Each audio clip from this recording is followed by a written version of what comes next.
Broadcasting from deep within the heartland of free America, where liberty still shines bright.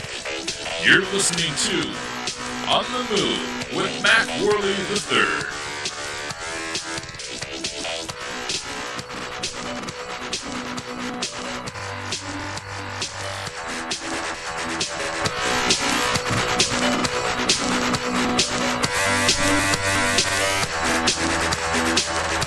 Hello, MacPack. It's great to be back with you. Today is another wonderful episode of our show. I'm actually really excited. I'm having a good friend of mine. His name is Christian. He's going to be joining us on the program today as our special guest. As I said, he's a really good friend of mine, and I consider him a brother in arms. He was in the Air Force just like I was. He was security forces as well. By the way, if you didn't know, that's what I was when I was in the Air Force. And, we have a lot in common. We have some disagreements on things that we stand, on different sides on. But, what I love about Christian is that he holds deeply religious beliefs, first and foremost. And that's one thing that me and him, we disagree on. I'm not a very religious person, but what I love about it is that we can sit there and we can talk about it. We can talk about all sorts of issues, and we never end up screaming at each other. We always end up happy about it. And, we can always see common ground. We can see, the areas where we can meet in the middle and agree on, and we can also talk about areas that we disagree on without, getting worked up about it and without screaming. So these are great conversations to have, and these are the kind of guests that I love to have on the program because, I don't like to sit there and just have yes men on the show or yes women on the show. I want to have genuine conversations. And for those of you who don't know, the reason why I do this show week after week is because you guys listen and you guys challenge me on the issues. You guys keep me on my toes.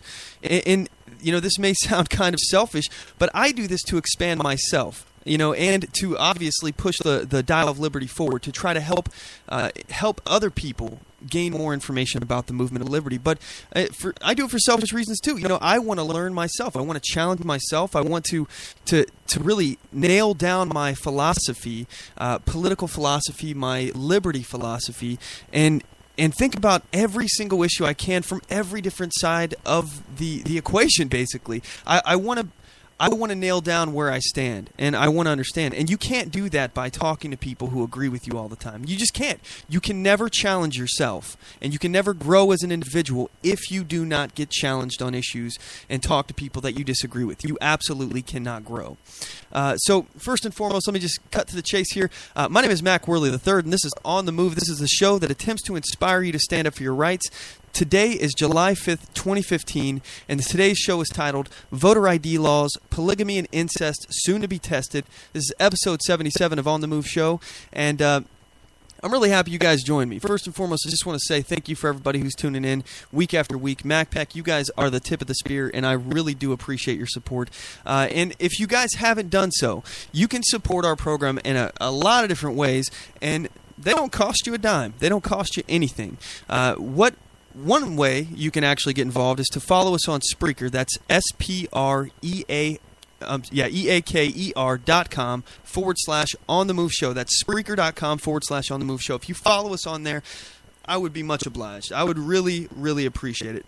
And I would be remiss if I did not mention the fact that we are simulcasting on HaywireGulch.com every week, as well as the 405media.com.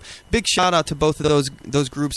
I really appreciate you guys having us on there and giving us the opportunity to talk. So, and also, as you all may be well aware of, is today is the 5th of July. That means that most of you, I would imagine, were out celebrating the 4th of July. I hope you had a good 4th. I hope you had a safe 4th.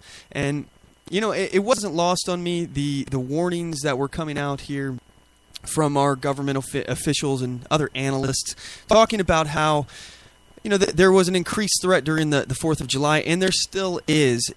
Apparently, ISIS and other terrorist organizations have made threats to America, and I just hope that you guys are being vigilant and, keeping your eyes out. I would hate for something to happen here on American soil.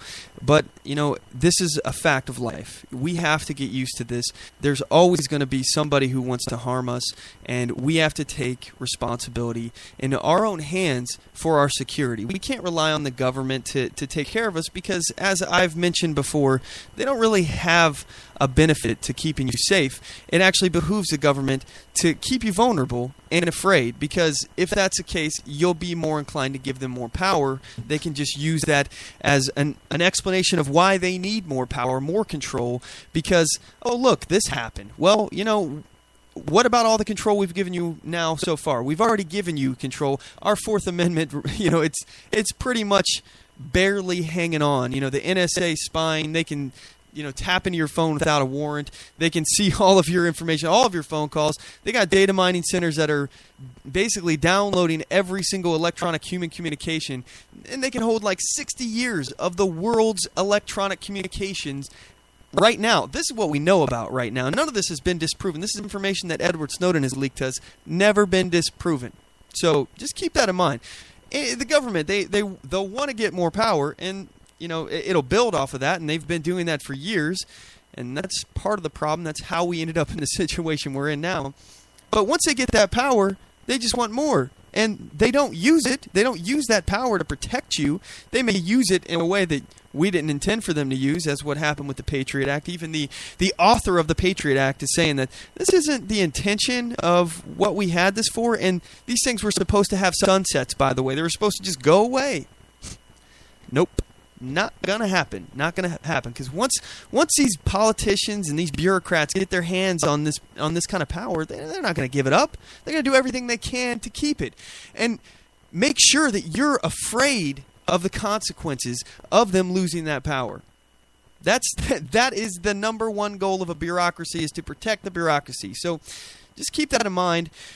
And throughout this weekend and the next few days, just keep on heightened alert. Make sure that you're safe. You may want to do a cost-benefit analysis. I'm not trying to discourage you from going out or anything. Obviously, you got to be a productive member of society, but just be safe.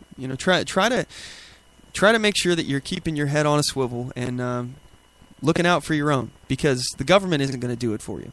Anyway, moving on. Today, our featured topics are going to be the Supreme Court's voter ID case decision. It's kind of a decision. Why voter ID laws are so controversial. We're going to talk about that. And I want to talk about the Supreme Court's same-sex marriage ruling. We talked about this on the previous episode, but I want to expand on this discussion to some other topics that are going to happen and that a lot of people don't really think it will happen. And that conversation in particular is polygamy and incest. So this is soon, in my opinion, this is soon to be tested in our courts, and it's following the same legal justification of same-sex marriage, the Supreme Court's ruling that they just did. And also, I want to go into why you should be a winter soldier. And what I mean by that is the Sunshine Patriot Winter Soldier. Essentially, I look at it as like a poem. But that poem, it really is resonating with me. I've been, after the last episode and the recent Supreme Court decisions, I've been feeling like I've been just sucker punched in the gut. And I've been feeling really upset about it. And, what I mean by winter soldier is that you want to be somebody who has a hardened resolve. You do not want to be just somebody who gives up when the struggle is tough. And we're going to cover that. I want to dive into to that topic pretty extensively. And we're going to cover many other topics in the news. So as usual, if you guys want to join the conversation today, you can do so in a variety of ways. First of all, you can give us a call. The number to the show is 360-450-5625. Again, that's 360-450-5625. Or you can email us at talk@onthemoveshow.com. Also, you can get us on Facebook.com/onthemoveshow and on Twitter @OnTheMoveShow. Anything you'd like to discuss is on the table, so feel free to call in. Our MacPack phone lines are open. Again, that number is 360-450-5625. Light those lines up, guys. Don't forget to check us out at our website, onthemoveshow.com. Follow us at Spreaker.com/OnTheMoveShow. Like us on Facebook.com/OnTheMoveShow. Subscribe to us on YouTube.com/OnTheMoveShow. And follow us on Twitter.com/OnTheMoveShow. All right, so let's go ahead and move into my favorite segment of the day of our program here, and it's the Weekly Defender, where we talk about armed citizens in the news. So here we go. And now it's time for Weekly Defender. You have the right to defend your life, the right to defend your family, and the right to defend your freedom.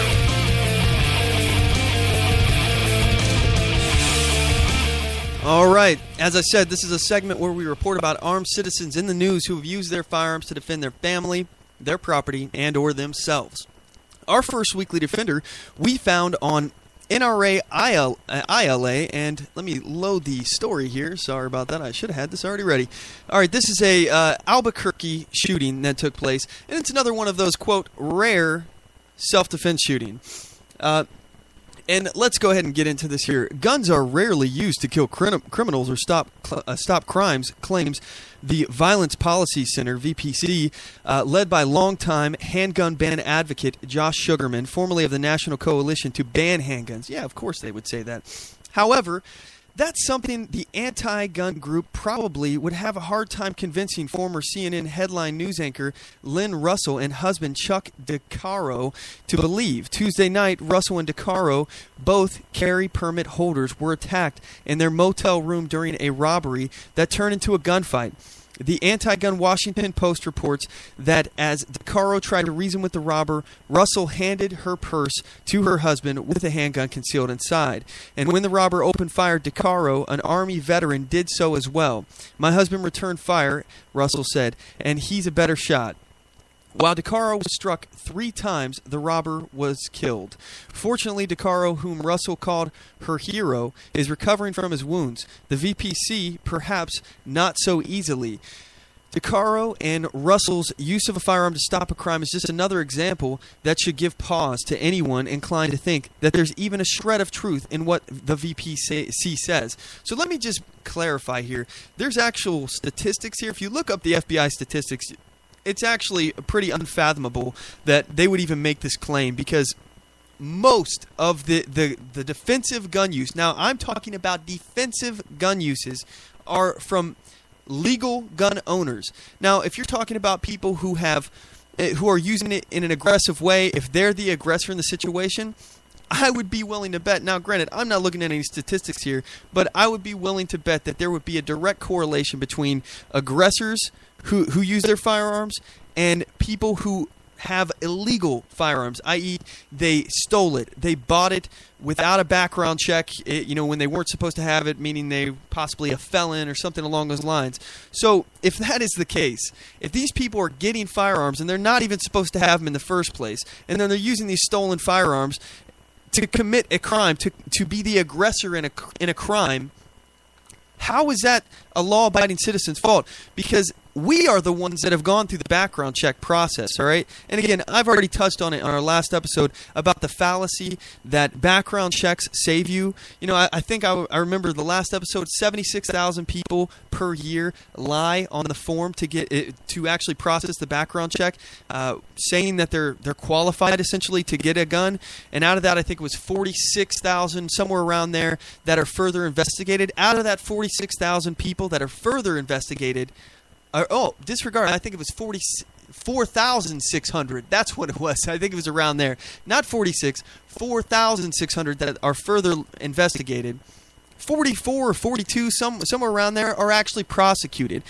And we have Vice President Joe Biden on record saying that they just don't have time to enforce these gun laws. Well, of course they don't have time. They want you to be afraid. They want these criminals to go back on the street. That way they can say, look, how many people are being killed by guns? It's a horrible thing. So, yeah. All right, let's not punish the law-abiding citizens who are getting their guns lawfully, legally, and using them in defensive ways. And let's actually keep these scumbags in jail where they belong. That's my personal opinion. Our next Weekly Defender we found on the NRA ILA as well. Let me go ahead and load this one up. I am not on top of my game today. Here we go. This one is a pizza delivery driver halts robbery. The Sun Sentinel, Palm Beach, Florida. This was on June 24th, 2015, a Domino's pizza delivery driver was returning to his store in Hollywood, Florida, when a pair of masked and armed men attempted to rob him. The driver responded by retrieving a gun and shooting at the robbers, striking and killing one and causing the other to flee. Unfortunately, according to a Domino's spokesperson, the armed delivery driver was in violation of Domino's no firearms policy. This is madness. I do not understand this. This is one of the most dangerous jobs that you can have. Honestly, I'm speaking from experience. I was a delivery driver at one point in my life, and there were some very dangerous situations that I found myself in. I will never forget. I walked into a situation, and I went up to the door and turned around, and I have like 3 or 4 people who are surrounding me at this point, and one person sitting on the hood of my car. And thankfully for me, the owner of the home yelled at these people and apparently knew them and told them to get out of there. But they were saying basically like, "What's up, blood?" Stuff like that. Like, I don't know anything about this at the time. I think it was like 18, 19 years old. I don't know anything about, gang affiliations, things along those lines. So I'm just thinking, oh crap, I'm about to get mugged out here. This sucks, and this is a very dangerous job for a company to send their drivers out with a policy saying that they're not even allowed to be armed to defend themselves is insane. It's insane. And I happen to remember specifically when I worked at Pizza Hut, there were areas that we just wouldn't deliver to. If you thought that it was a dangerous situation, you could just choose not to go deliver it there. This, I think, is a legal liability on Domino's. How can they guarantee the safety of their employees? I think if something was to happen to you, if you were hurt or killed, you or your family should be able to file a violation of your rights, or at least of your safety from this company, because this company is the one that put you in the position. Not only are you out there doing your job for them, but then they went ahead and disarmed you via a policy. This poor guy, this poor delivery driver probably lost his job. But at least he didn't lose his life. So, it's really outrageous to me that these kind of things are taking place. Personally, I love hearing about how law-abiding citizens use their firearms to protect themselves. You have a right to defend your life. You have a right to defend the lives of your family. You have a right to defend your property and a right to defend your freedom. We at On the Move, we support your rights. And if you have a story about how you lawfully defended yourself, or you'd like to comment on one of these stories, please give us a call. We'd love to hear from you. The number of the show is 360-450-5625, or you can email the show at talk@onthemoveshow.com.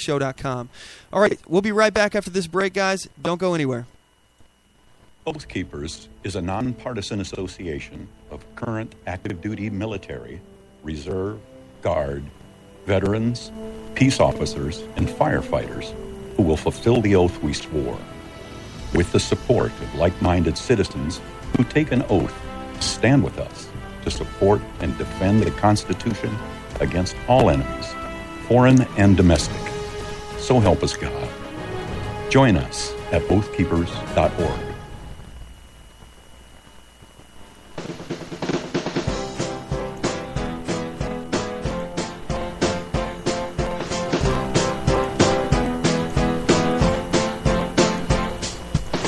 Support On the Move.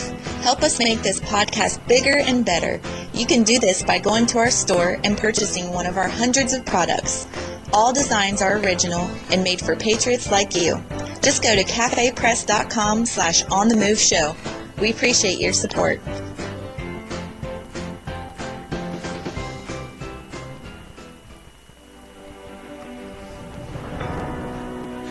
Hi, I'm Latasha Worley, and I work with candidates to creatively and effectively communicate their message to voters. I offer professional graphic design services, from yard signs to flyers, from logos to vehicle magnets. Email me today at latashaworley@gmail.com. That's LATOSHA Worley@gmail.com for a quote on items for your campaign.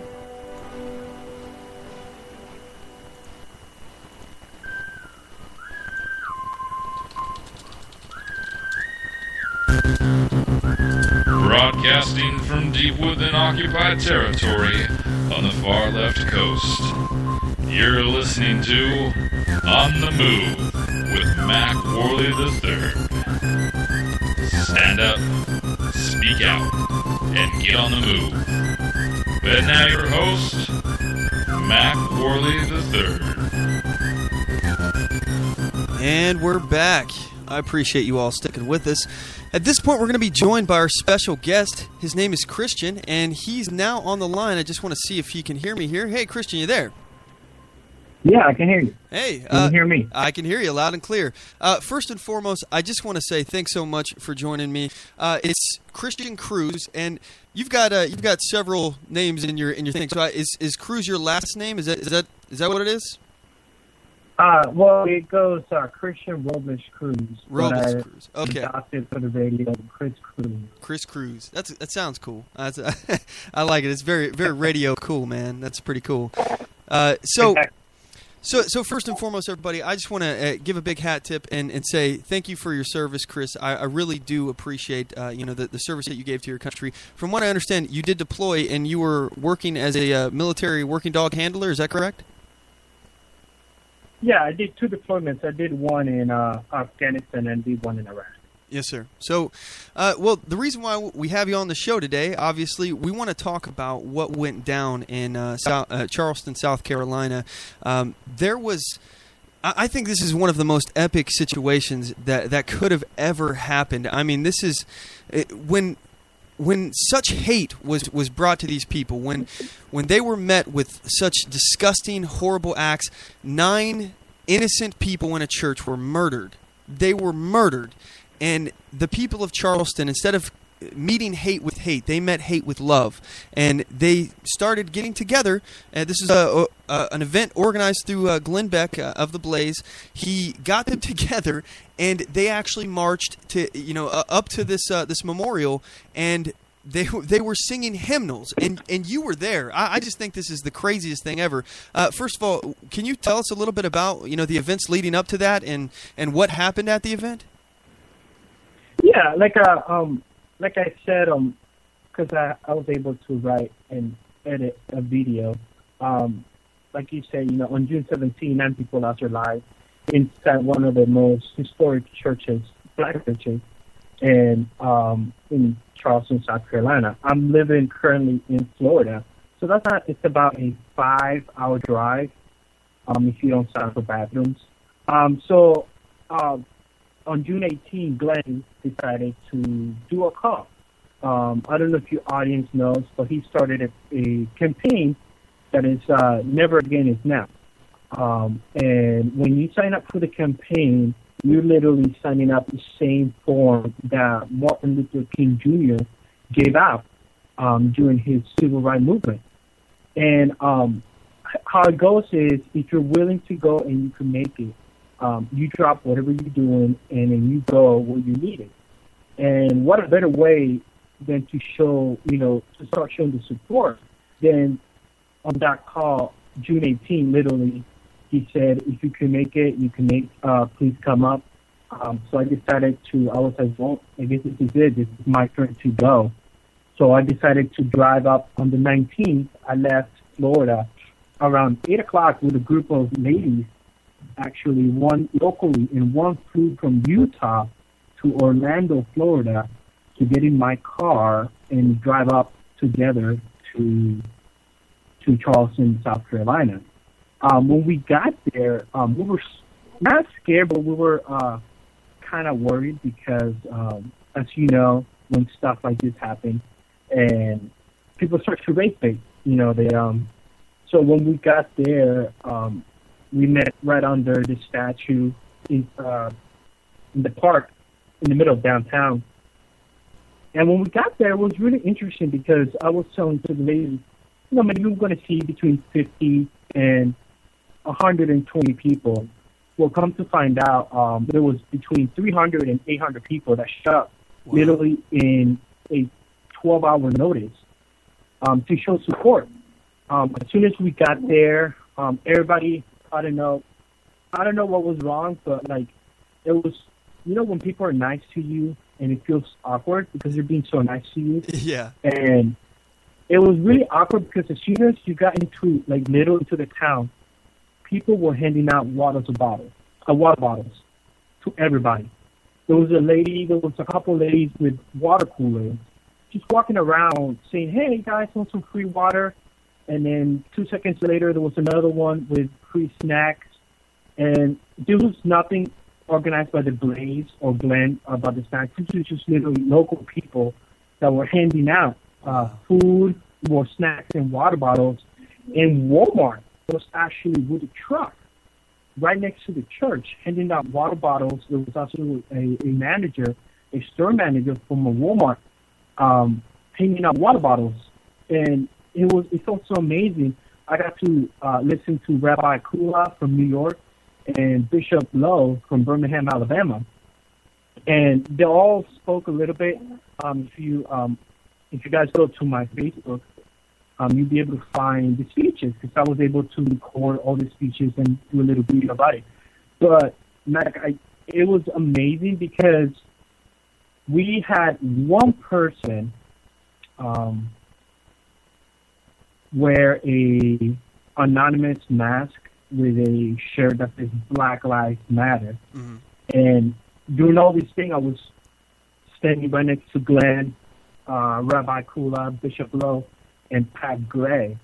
And, the guy came up to Glenn and he was like, hey, Black Lives Matter. And Glenn agreed with the guy.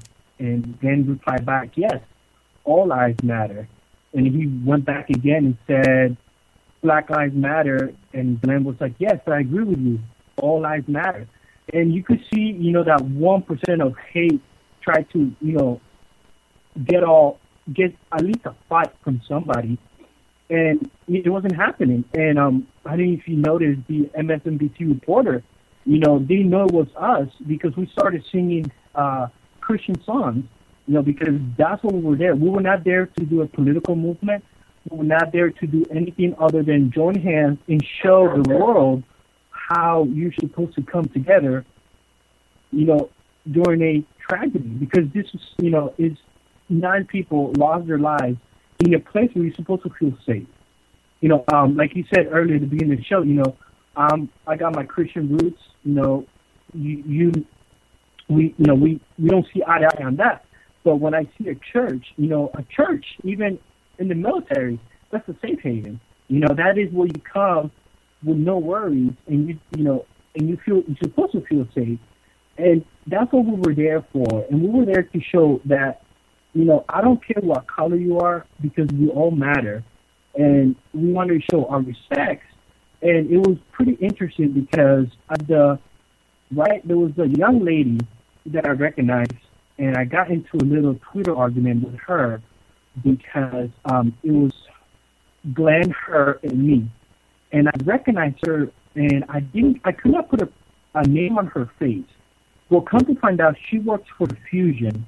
If your audience doesn't know what Fusion is the home of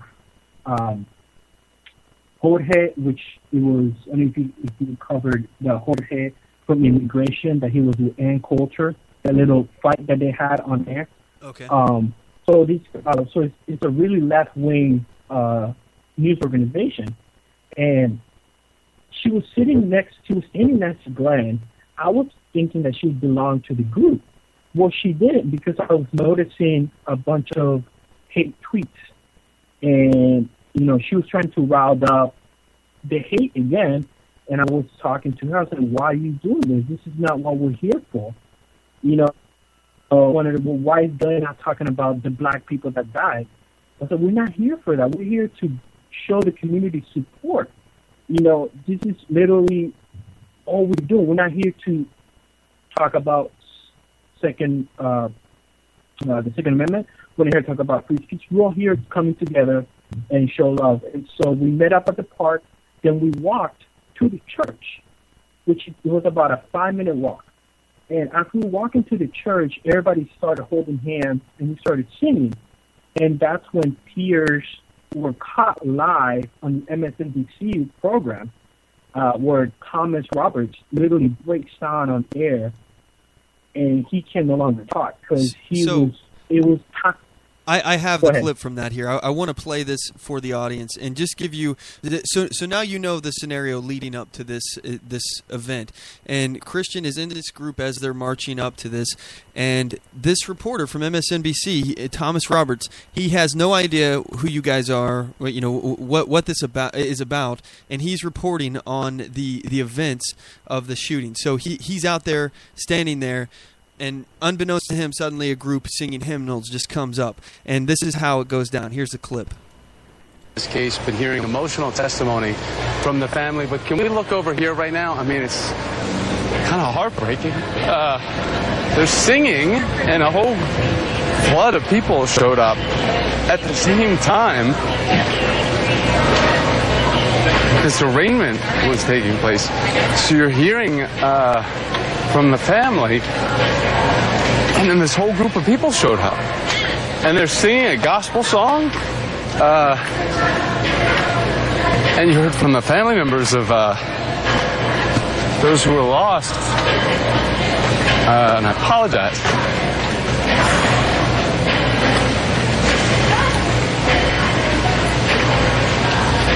But you can see the outpouring of support for this community. It goes all the way down the street of people that showed up at the exact same time that this arraignment was going on. And we heard from the family members of Ethel Lance, from Myra Thompson, Daniel Simmons, Ty Sanders, I'm sorry. It's so incredibly emotional, not only on the part of the family members, but on the part of the judge. We heard from these family members talk about how they forgive him. Numerous family members said they forgive him. One woman says, "We welcomed you inside this church behind us. We welcomed you with open arms. Now every fiber in my body is hurting." I just want to mention quickly what the judge said, because it was unusual for him to take a minute out and make these... This case. So I think I actually just saw you in the crowd walking by, Christian. Yeah, but and here's the thing that if your audience didn't know, at the same time that we were walking, the family of the people that were murdered inside that church were just literally done giving their statement of love. So it worked out so amazingly, and only God could do that, because if your audience was paying attention to the testimonies from the families, they were all about love. They were like, "We don't care what you did, just surrender your life to Jesus Christ." Even a judge, said a statement, and as soon as they were done with that, because that's what happened. The last statement was the judge's statement, and then they went live to the church, and that's when we were walking. And we're not. Again, I don't agree with. I agree probably with like 10% of the people that I know. And like you said at the beginning of the show, we're not here to agree, because when you agree and you say yes to everything, you're not learning. Here it was a perfect way to show that, united is better. Because Al Sharpton was en route literally the day before I went on Thursday. I went on a Friday. He was there. He was there on Thursday night, and we got there on Friday morning, and I thought I was going to go to another riot, like I was seeing on TV. But, when people started realizing that we're just there to show love, like everybody's guard went down, especially that gentleman that got on Glenn's face saying that Black Lives Matter. I saw the gentleman, I was like, oh my goodness, this guy's going to really jump us. There's only one. And it was just one person. And that's the main point out here, is that I want everybody to understand that it's just one person that is literally trying to bring stuff like this good stuff down, just like that one person that killed those 9 people. And usually the majority is correct. We were all there showing love, and we left. I left so happy afterwards, because I had to drive back another 5 hours, so 10 hours. I literally could do it all over again, and it was such amazing to just be part of something, cause, and that's what I wanted people to know. You do matter. The little, Mac and myself, we're just small broadcasters, and when you join together, that's what it all matters right there. Because together, I believe, even if you're white, black, Asian, Hispanic, you come together on one mission, which is love each other and leave each other alone. That's your libertarian view. You know, I consider myself more of a conservative. You are literally libertarian all the way, and that's what we need to come together. We need to forget about labels and see that person. That is a person right there. Even if the person is black, blue, a murderer, gay, straight, Christian, atheist, Mormon, I don't care what you are. Just, you know, here comes my little bit of libertarian. Just leave me alone, and I leave you alone. And that's literally all we got to do. You know, I couldn't agree more with you. And this is, for me, one thing that I find disturbing even in the libertarian circles that I run into. You know, I consider myself a libertarian, more in philosophy than a conservative, but I do have some conservative leanings. But when I'm with, you know, just nothing but libertarians, I find it a little bit interesting how there seems to be a disdain for conservatives as far as the religious aspects of it, and I don't have any disdain for that. I'm personally not, you know, practicing any religious beliefs. You know, I'm agnostic. I'm not atheist. I'm not going to get into my religious beliefs, but regardless. As far as the way I look at it, you know, if you want to practice your beliefs, that's fine. That's entirely fine with me. You do whatever you want to do. As long as you're not imposing your will on others, then I don't have any problem with that. And just reverse that, too. You know, I have issues with people trying to impose their wills on those with religious beliefs and trying to make them actually violate their actual religion. It is astounding to me, and this is one of the topics that I actually wanted to get into is this same-sex marriage ruling. And now one of the conversations that are being had is that pastors, preachers are potentially going to have to be forced to marry same-sex couples, even though they may have a conscientious objection to that. And I think that has to be one of the worst things that we as a country could do. It's one thing to fight for the rights of homosexual couples to get married. I'm all for that too. I'm not for the way that they did it because I think that it violates the Constitution. But on the other side of it, how can you say that you're for civil rights when you want to systematically violate the religious rights of individuals? It doesn't make sense. What do you think about that, Christian? Well, I don't know if you remember the other story that I broke and the Blaze picked it up. That was Courtney Hoffman, the lesbian that donated to the pizzeria, and I actually kept in good contact with her. She actually became literally a friend of mine, and I got her comment on that, and I asked her. I was like, I really don't care what you do in your bed. I believe that the government should stay out of my wallet and out of my bed. So I really, I was, hey, what do you think of this Supreme Court ruling? She was upset. She was upset because of the way that the gay community conducted themselves by forcing that into others. She was like, and I was like, I understand that, but isn't that what you guys wanted? And she's like, yes. And here's my thing. America was moving that way no matter what. It was going to pass. I think it was, 17 states already passed that law? It was going to pass, and I believe on hearts and minds. We need to win hearts and minds in order to change a person. And the way that they did it was completely wrong. I don't believe we should involve the government. And this is what really kind of bothers me. If you have to go cry to the government to help you, what kind of freedom is that? Yeah, exactly. And just it makes no sense. Just to clarify, there were 36 states in the Union and the District of Columbia that recognized same-sex marriage. Out of that, that's only 14 states left in the Union that did not recognize that. But my biggest thing on this is that you have a right to vote with your feet, and I believe this is a state issue 100% because there's absolutely nothing in the Constitution that protects the right of marriage, not even for straight couples. It's just not there. There's nothing in it. Yeah. So if we're leaving those rights to the states as per the 9th and 10th Amendment, then this is absolutely a state issue. So you have a right to vote with your feet and go somewhere where your rights are respected. And it's not even like there's only like 1 or 2 states in the Union that defend your right to get married. It's 36.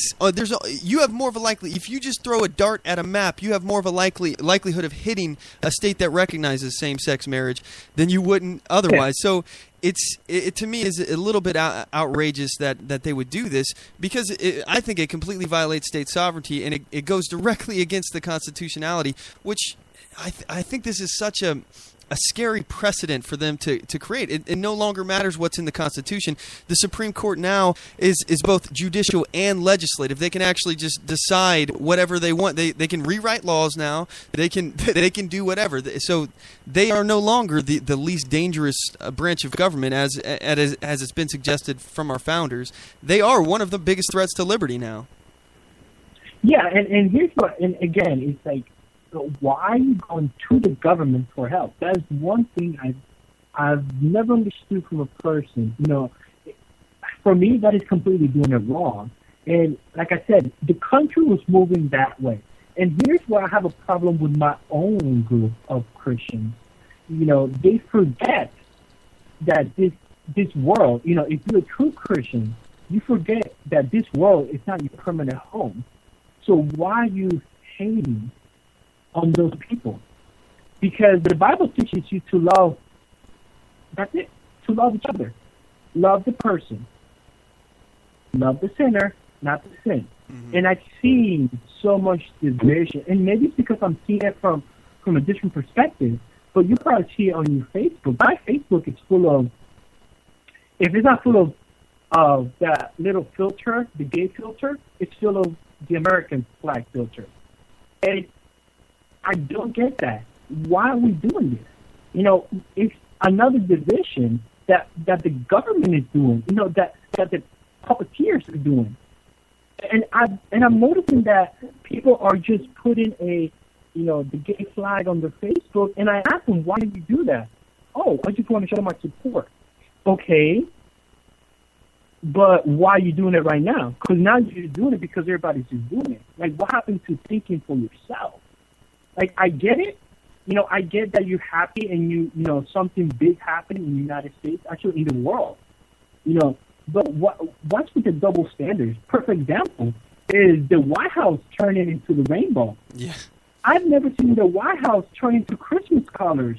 I've never seen the White House turn into red, white, and blue during the 4th of July. I don't know. Did that happen yesterday? It didn't happen on my TV, White House cable. But I didn't see anything on social media saying that the White House turned red, white, and blue. I didn't see anywhere where it went red, green, and white for Christmas. So why did it turn rainbow during this decision? Yeah. People are not seeing the big picture. And you said it. Churches now, there's a gay couple suing a church because they will not marry that. And here's what I have a problem with. We have lost our principles. I know my principles. Mac, I know you know your principles. The audience knows their principles. What's happening now is we're being challenged in our principles, and we don't know where we stand. This country is so wishy-washy that we don't even know who's our allies and who's our enemies. We're sleeping with the enemies, and we're pushing our allies away. You're talking about knowing your principles, and I think that the vast majority of Americans, and I hate this fact, the vast majority of Americans just don't know their principles. The vast majority of Americans don't give any thought to these things, and that is, I think, really unfortunate and sad. Is that this is why we're having these issues. If everybody knew where they stood, and if you ask the average citizen, hey, do you like the Constitution? Most people would say yes. Then if you immediately follow the question, if even to a liberal, do you think that gay marriage should have been passed the way it did? They may say yes too, immediately following the question that they like the Constitution. But if you can't have both of those beliefs, you can't think that it should have been passed that way and support the Constitution. You just can't, because those two things do not coincide. And the one thing that is really disturbing to me, I'm looking at statistics right now. According to the 2000 U.S. Census Bureau, they found that homosexual couples constituted less than 1% of American households. So this is an epic usurpation of our Constitution, our American way of life, under this document. This is our founding document that is the supreme law of the land. And it's created a dramatic new precedent that the Supreme Court can just do whatever they want now. They're not bound by anything anymore. And we did all this for 1%, less than 1% of American households. It's extremely disturbing to me. I'm not diminishing the cause, and I'm a huge advocate for homosexual rights. I think they should be able to do whatever the hell they want to do, because my opinion is that I don't think that the government should be involved in marriage. I think they have no business there. It was originally got involved in marriage to begin with for racist reasons, to keep black men from marrying white women. That's the reason why they got involved. And of course, they've hung on because, as I said at the beginning of the show, governments don't give up power. No, and if you think about it, Mac, and your audience probably knows it too, what is running this country right now?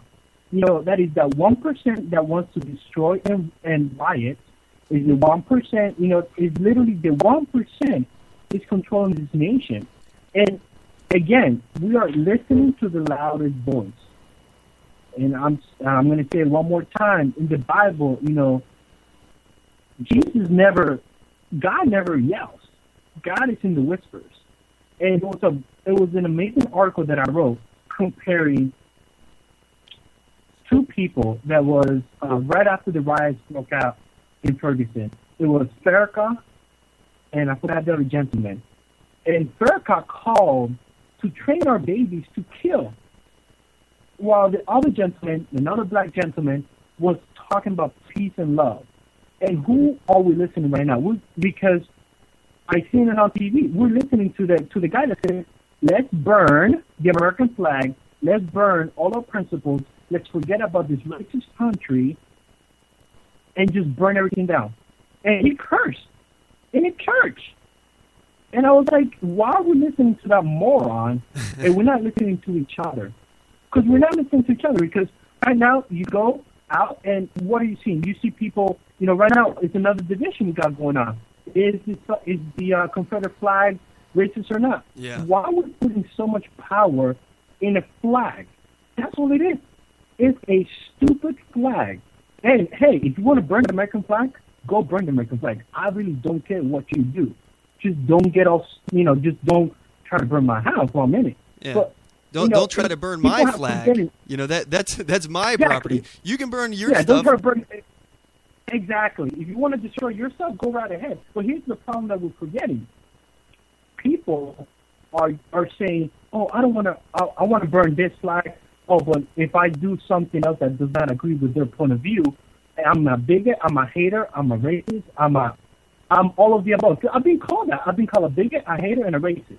Mm-hmm. Just because all I said was the way that the gay people conducted themselves in the last week was completely wrong. Was a slap on the face to the 80% of this country, because the last census that I saw, 80% of this country calls themselves Christian. So that 1% that you said that was in 2000 just spit and slap on the face of the 80% of this country. Absolutely. What happened to humility? What happened to respect to one another? Because right now we just on a picking contest. Who can do the most damage to each other? That's all the way I'm seeing it. Yeah, I couldn't agree more with you. Hey, Christian, we're going to have to cut to a quick commercial break. Would you mind sticking with us through the break so we can continue talking? No problem, yeah. All right, we'll be right back after these messages, guys. Don't go anywhere.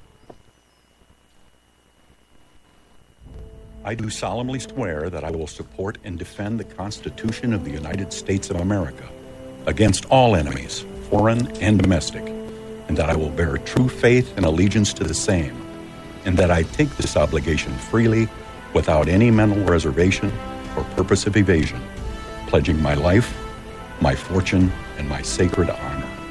So help me God. Join us at boothkeepers.org.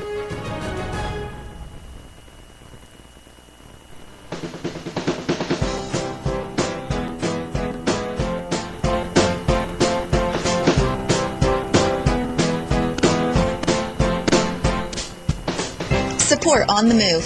Help us make this podcast bigger and better. You can do this by going to our store and purchasing one of our hundreds of products. All designs are original and made for patriots like you.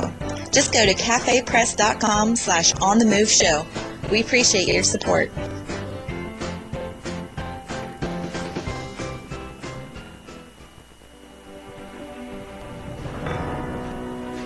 Hi, I'm Latasha Worley, and I work with candidates to creatively and effectively communicate their message to voters. I offer professional graphic design services from yard signs to flyers, from logos to vehicle magnets. Email me today at latashaworley@gmail.com. That's LATOSHA Worley@gmail.com for a quote on items for your campaign.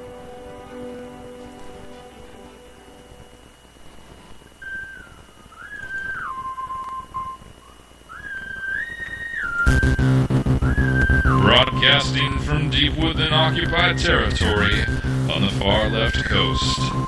You're listening to On the Move with Mac Worley III. Stand up, speak out, and get on the move. And now your host, Mac Worley III. And we're back. So when we last left, we were talking with Christian Cruz. We were talking about all things about this Charleston, South Carolina shooting situation where Glenn Beck came down with a group of people and they met hate with love. And now we've been talking about the gay marriage ruling, same-sex ruling by the United States Supreme Court and the actions of essentially 1% of the population trying to force their beliefs on the majority of people by violating the Constitution. So I just want to read something that I posted in our Facebook group. By the way, if you haven't joined our Facebook group yet, you definitely should. It's facebook.com/groups/OnTheMoveShow. And I posted this meme in our group. It's a quote from Samuel Adams. It says, "It does not take a majority to prevail, but rather an irate, tireless minority keen to set brush fires of freedom in the minds of men." Now, you know, obviously this can be applied to what has happened through the 1% of same-sex marriage supporters. This could be said to have worked in this way, but I would disagree, because I think that this isn't anybody setting brush fires of freedom in the minds of men. This is people shouting down oppositions and refusing to have conversations and expand your mind. As I said at the beginning of the show, one thing that I love is talking to people that have a different opinion of me, but that's something that liberals typically, you don't see them doing very often. Now, there are exceptions to that rule, and for that, I greatly appreciate those liberals out there that will talk about these kind of differences of opinion, because it does expand both of our minds in the conversation. But I think that right now we need to become that tireless minority who are setting brush fires of freedom in the minds of men. We have to, because otherwise all is lost. And as I've mentioned before in the past, if we do not do something now, all will be lost. And even if it is, it's up to us right now to get as many people in the life raft as possible before the floods come, because I'm telling you, it's not going to be good if things continue at our going rate. With that said, we have Christian Cruz on the line. He's my brother from another mother, my yin to my yang, and he's on the line here. First, Christian, I want to give you an opportunity here. Can you promote all of your social media, stuff that you got going on? Tell our listeners what you're up to before we get into the next topic here. Yeah, they could find me on Twitter. That is literally the best way to interact with me, is twitter.com/RC_KRIS. If you go there, you'll see all my links on my bio. And if you're on the Facebook, facebook.com/Chris, KRISCRUZRC.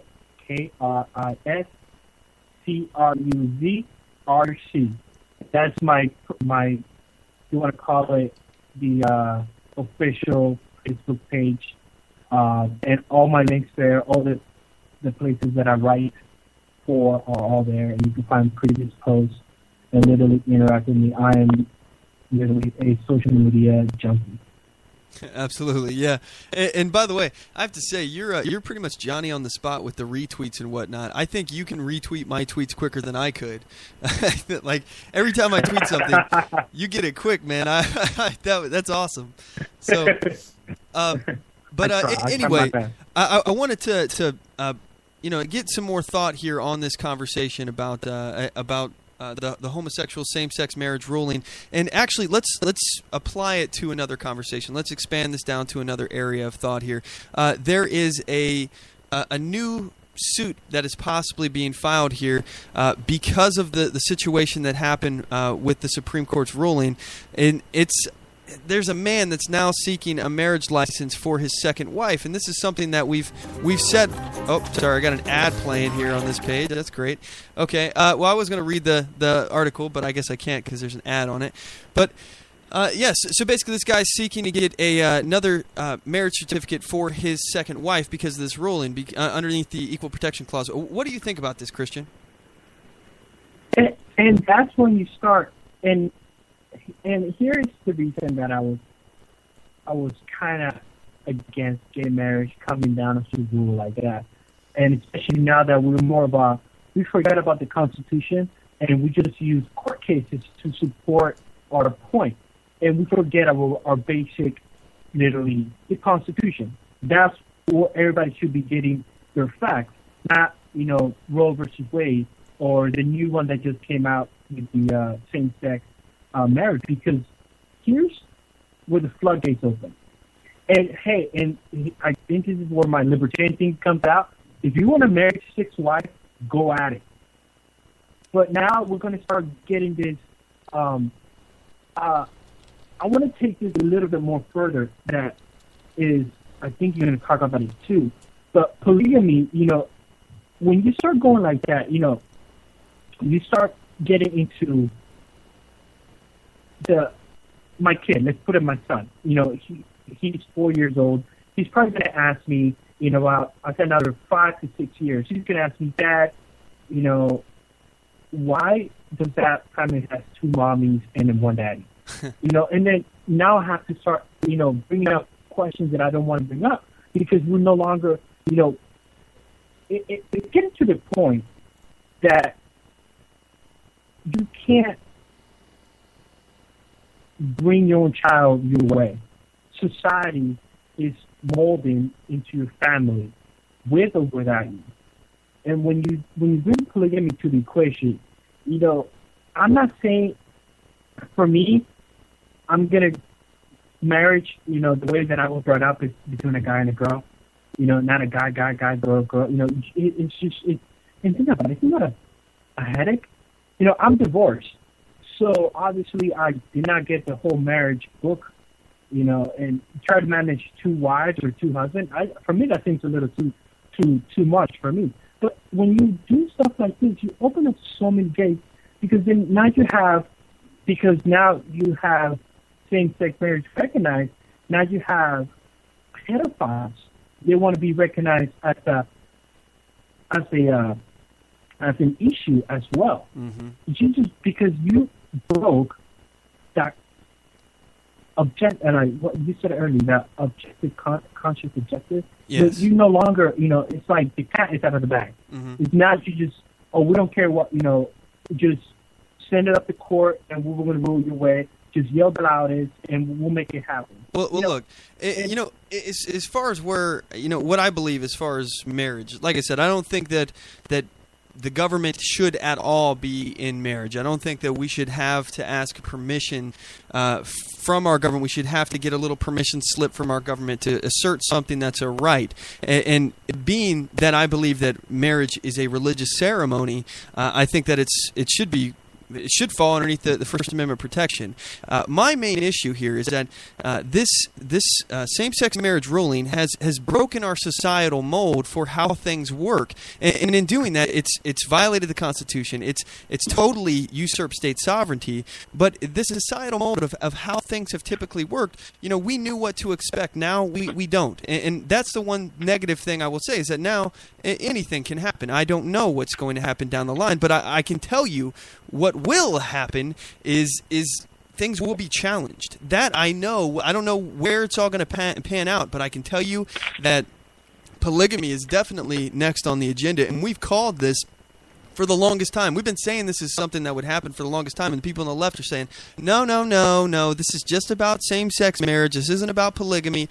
But of course, when you break the societal mold, new questions arise. When you create these kind of problems, new questions arise. What else can we do now? If that's protected, then this is protected. And then obviously, when things start to go from there, it goes further. So if polygamy is okay, what about incest? Is that legally okay?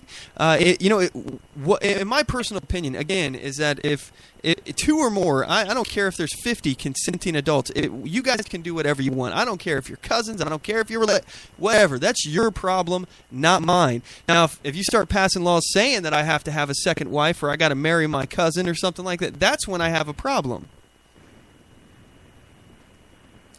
Oh, no, yeah, I completely agree. And we have lost our way of thinking. That's all it is. It comes down to you no longer can think for yourself. We'll make a law to think for you. That's the way that I'm seeing all this playing out. I can see that. Or the law is not good enough. Let's push the limit, because all this is, and again, I got many gay friends, and I told them, it's like, just you guys know, you guys are being used in a pawn game, because now that is passed, it's going to open so much floodgates in the attack. Because I believe, my personal belief is that attack on Christianity has started about 10 years ago, and this is just another slap in the face on Christianity. Because now, if you and I don't know if you saw it, literally was hours after this Supreme Court ruling came out, 2 newspaper agencies said, and an editor's memo came out saying you can no longer speak against gay marriage. What? Why? Why I can no longer speak against gay marriage if I work for that company or that news organization? Well, why is that? The CEO of Firefox, he got canned because he was donating money to a political cause that it got him fired. I think it was he donated to a pro-life organization. For me, I honestly think that those kind of situations are bad, but. For me, I don't have an issue with a private company. I'll choose not to do business with a private company if they're out there censoring their employees or something like that. But I don't think it should be against the law for a private company to choose to fire somebody for any reason whatsoever. Unless they're trying to manipulate them, coerce them or something, threaten their job if you don't, do sexual favors or something like that, then that's when I have an issue with. But if they're just saying, hey, look, we don't want to employ anybody that's pro-life, okay, that's fine.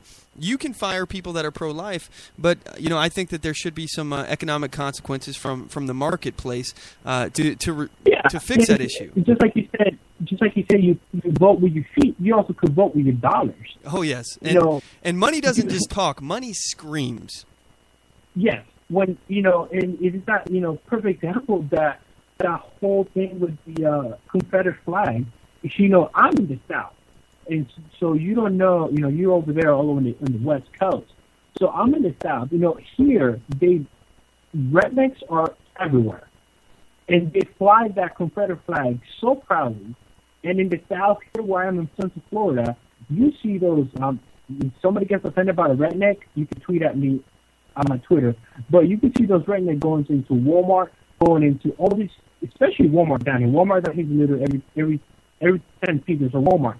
And I believe strongly, if you don't agree with a company, you should vote with your dollar, because that's where it hurts.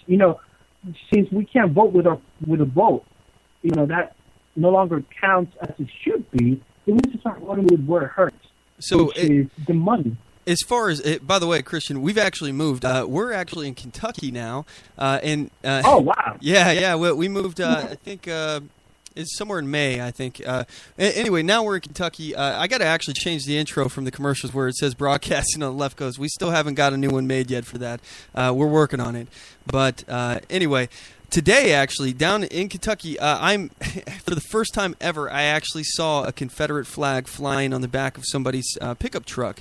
I was on my way to the gym, and he had two big American flags, two big Confederate flags on the side, and one big American flag in the middle of the bed of his truck, flying down the highway there.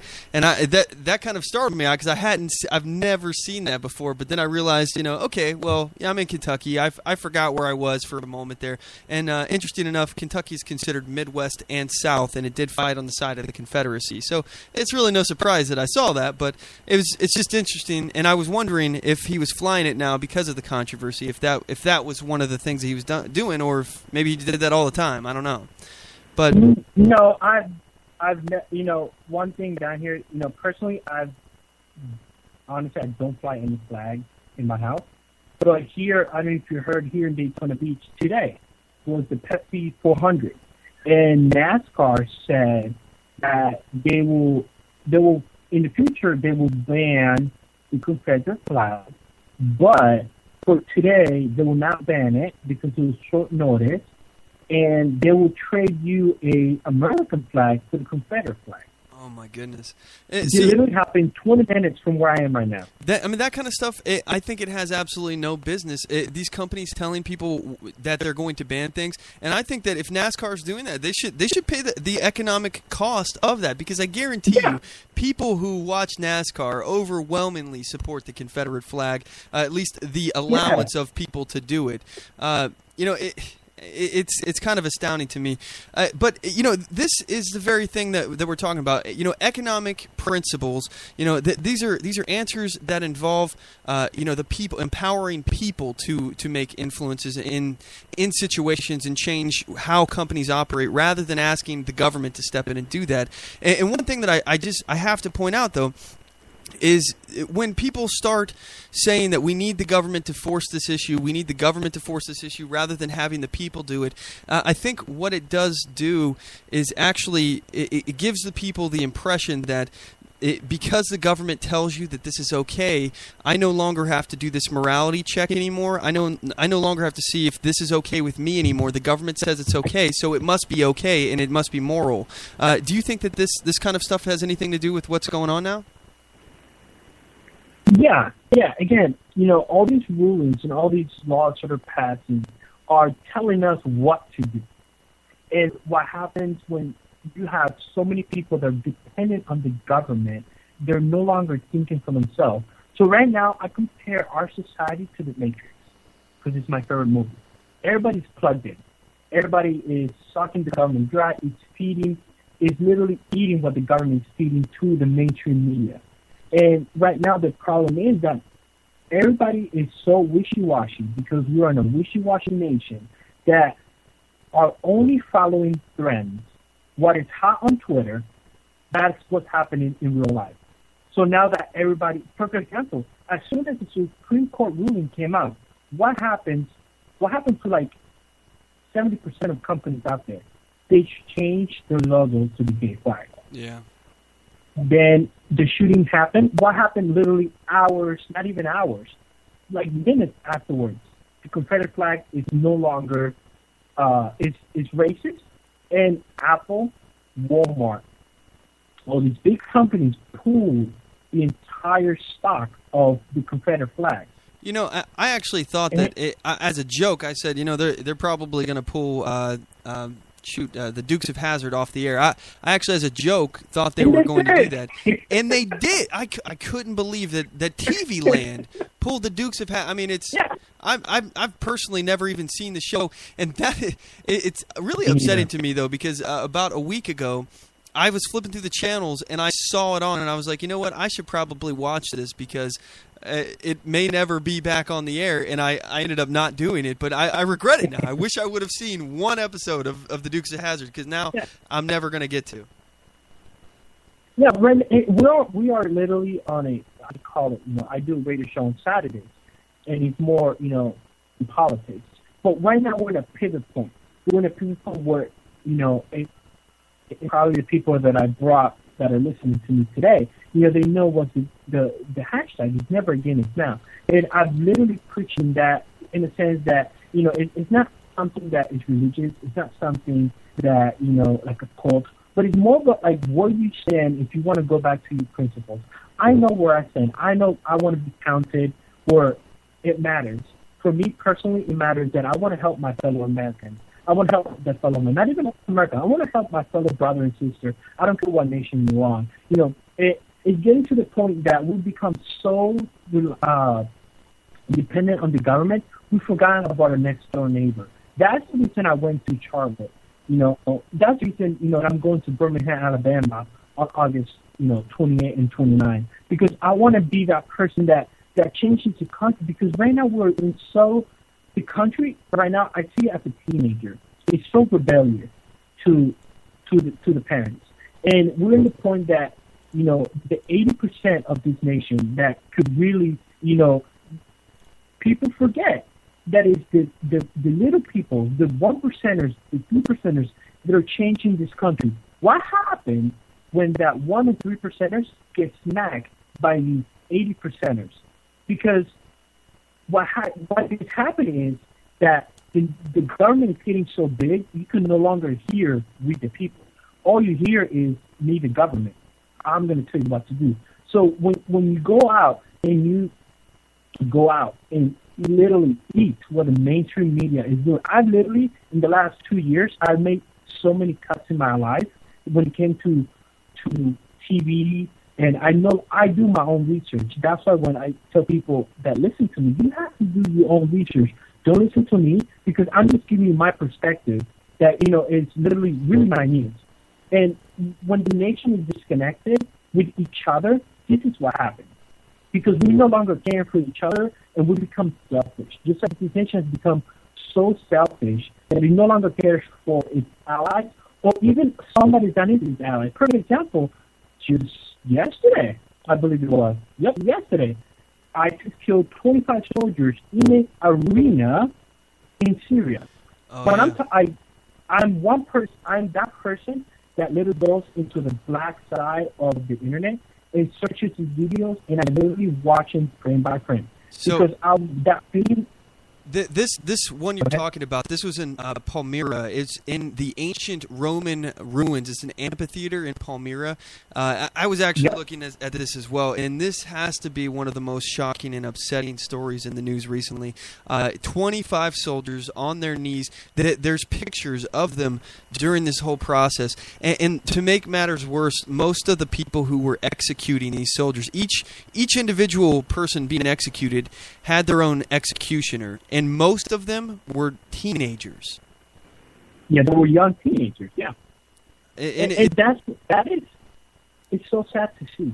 Exactly. It's so sad to see. What's even worse too is there was a crowd of people in the amphitheater that came to watch this bloody execution, and it's unbelievable to me that the kind of heinous evil that we're seeing on the world stage right now.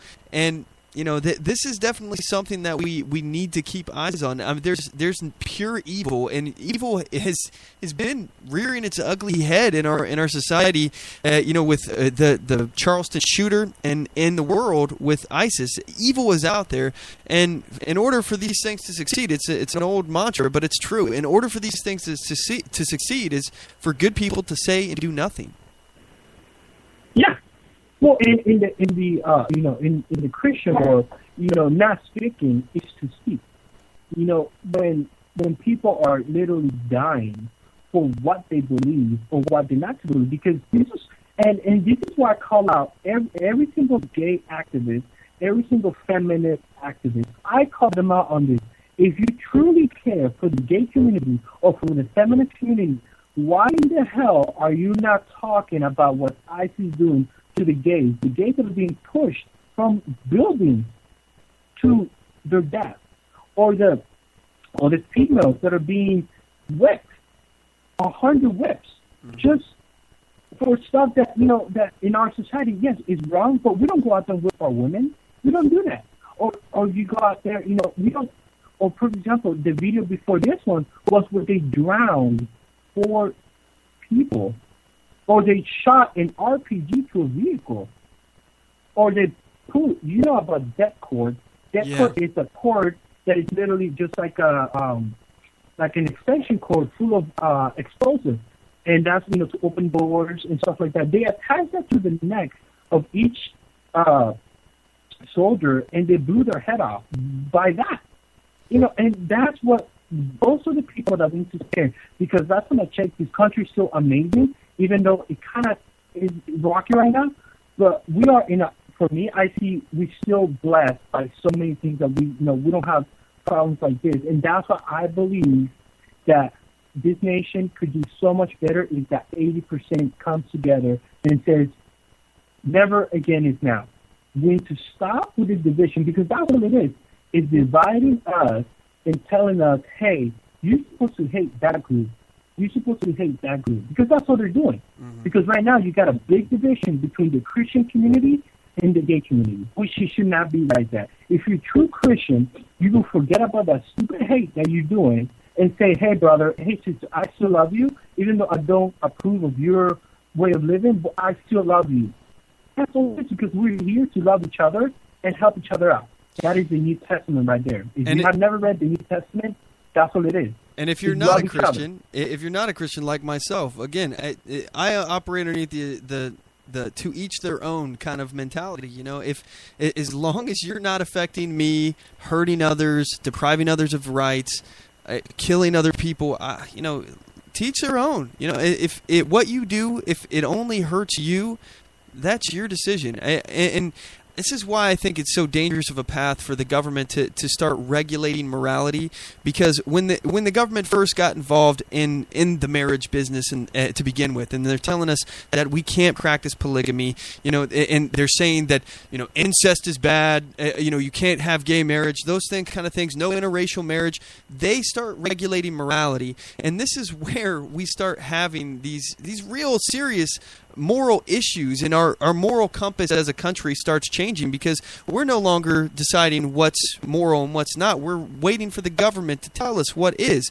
Now, I'm not saying that polygamy, gay marriage, all those things, I'm casting no judgments on it. What I am saying is that for all things is that if the government tries to get in and start regulating morality, it's a bad thing. And now, once they already have, if they start unregulating it, people are used to having the government approve of what is good and what's wrong, and then they say, oh, if the government says it's okay, it must be okay.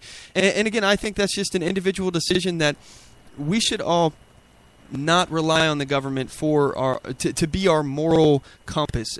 Governments are more immoral than any other force on earth. They've killed more human beings than any other unnatural force on earth. So I think it's just one of those things that we have to be very steadfast in our principles, understand, you know, where we stand, and actually try to listen to our political opposition, learn from it, and expand our mind. So we're going to have to take off here in a second, Christian. I just want to give you the final thought here. You know, what else is on your mind? You know, what do you think that we can do to you know, really get this thing going here for liberty? You know, like I've been saying, and I sound like a broken record, you know, we just have to come together. We have to stop with the division. We have to do our own research. We have to start thinking for ourselves. Because when you stop thinking for yourself, this is what's going to happen. You know, division is going to happen. And for me, you know, I am a person that I'm not going to judge you, and I really don't care what you do. But if you really want to do something for this country, you know, just go to, you know, go to mercury1.org and just go check them out. And if you want to be, I'll be in Birmingham, Alabama on August 28th. And just keep your ear out. You know, you don't have to go to Birmingham, Alabama. But, you know, just keep your ear out for your neighbor. Once you start caring, because if you have not learned anything about American history, it always starts at the bottom. It starts in your neighborhood, then it goes to your city, then it goes to your county, then it goes to your state, then it goes to the nation. You know, we right now everybody's talking, oh, I want to change the nation. You can't change the nation until you change your neighborhood, because that's where all starts. It starts in your house and it trickles down everywhere. So the only way we could come back together is by changing your home. Know what your principles are. Stand by those principles. And, you know, and if you're not a libertarian or conservative, or whatever you are, you start reading all of them. I read every single point of view, and that will make you a better person, because you will understand. I understand their point of view, And that's why I get a little upset, because if I can understand your point of view, why can't you understand my point of view? But, for me, is the division is what's going to kill them. And the way that you could counter that is just love each other. Your neighbor needs help. Hey, guess what? Go out there and give your best, because that's what the Bible has taught me. That if somebody asks, to help, you give them the extra mile. And once you start doing that, because it all starts with your heart. If your heart is full of hate, you can't do crap. I'm sorry to tell you that, or to break the bubble, but you can't do crap if your heart is so wicked. And by wicked, I mean it's so full of hate. And at the end of the day, we're all human, and we're all blue bread, we're all American, and that's what you got to do. And if you want to listen to me, just go to my Twitter at RC_Chris, and you'll see all my stuff right there. Yeah, well said, Chris. And again, thanks so much for joining us. I really appreciate having you on. Would you join us again someday? Oh, for sure. I love coming on your show, even if it's just to call in for my opinion or like this. But I really love your audience, and they're pretty awesome people. And I will come back. Just give me a call, and I'll be right back. Yes, sir. All right. Well, thanks so much. I know the Mac Pack probably loves hearing you. I know I did. And thanks so much for joining us, Chris. You have a good one. You also, man. Have a good night. Take care. All right, guys. That was Chris Roble Cruz, and you can check him out on Twitter. It's I believe it's Chris_RC, if I'm remembering correctly. Let me look at his hashtag here. RC_KRIS. So follow him on Twitter. He's always on there, very, very active. I'm very, very shocked that every time I look on there, how much stuff he can do on there. This guy's a mover and a shaker. He's constantly doing a lot on there and constantly pushing for more liberty. As evidenced by the fact that he went out to a community that he didn't even belong to. He wasn't even in that community in Charleston, South Carolina, and he felt compelled to get involved and sacrifice 5-hour driving each way, 10-hour round trip to come and show support to the victims of this tragic shooting. I think it says a lot about him. And I love it when I hear people who actually go out and try to go and help or get involved in other communities that they're not even a part of. It's important that we work on our local issues and we try to actually focus on things that we can change more easy, I guess is the word, easier, than like on a national level. I think that's where things start, and I agree with Christian on that you have to start at the local level. But it's also, we can do local level in other places, and I think that is so important. So hat tip to Chris for that. Keep doing your thing, man, and I just really appreciate you coming on the show, and I hope you guys enjoyed that. But we're going to cut to a commercial break. When we get back, I want to give some thoughts, first of all, from you guys. We've had some comments on this. I want to read your comments, and then I also want to go a little further into this conversation about the implications as to how some of these things will change now that possibly polygamy could be getting challenged and incest potentially one day get challenged as far as the legality, and talk about some of the tax implications of this. What could happen? So we'll be right back. Oath Keepers is a nonpartisan association of current active duty military, reserve, guard, veterans, peace officers, and firefighters who will fulfill the oath we swore, with the support of like-minded citizens who take an oath to stand with us, to support and defend the Constitution against all enemies, foreign and domestic. So help us God. Join us at oathkeepers.org.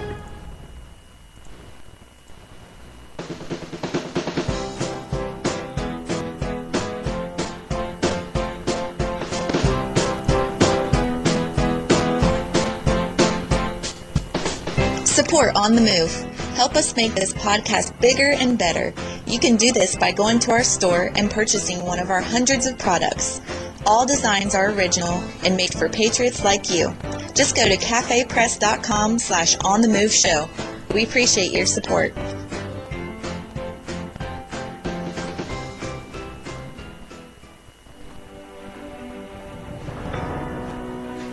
Hi, I'm Latasha Worley, and I work with candidates to creatively and effectively communicate their message to voters.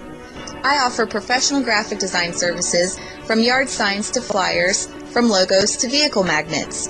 Email me today at latashaworley@gmail.com. That's LATOSHA Worley@gmail.com for a quote on items for your campaign.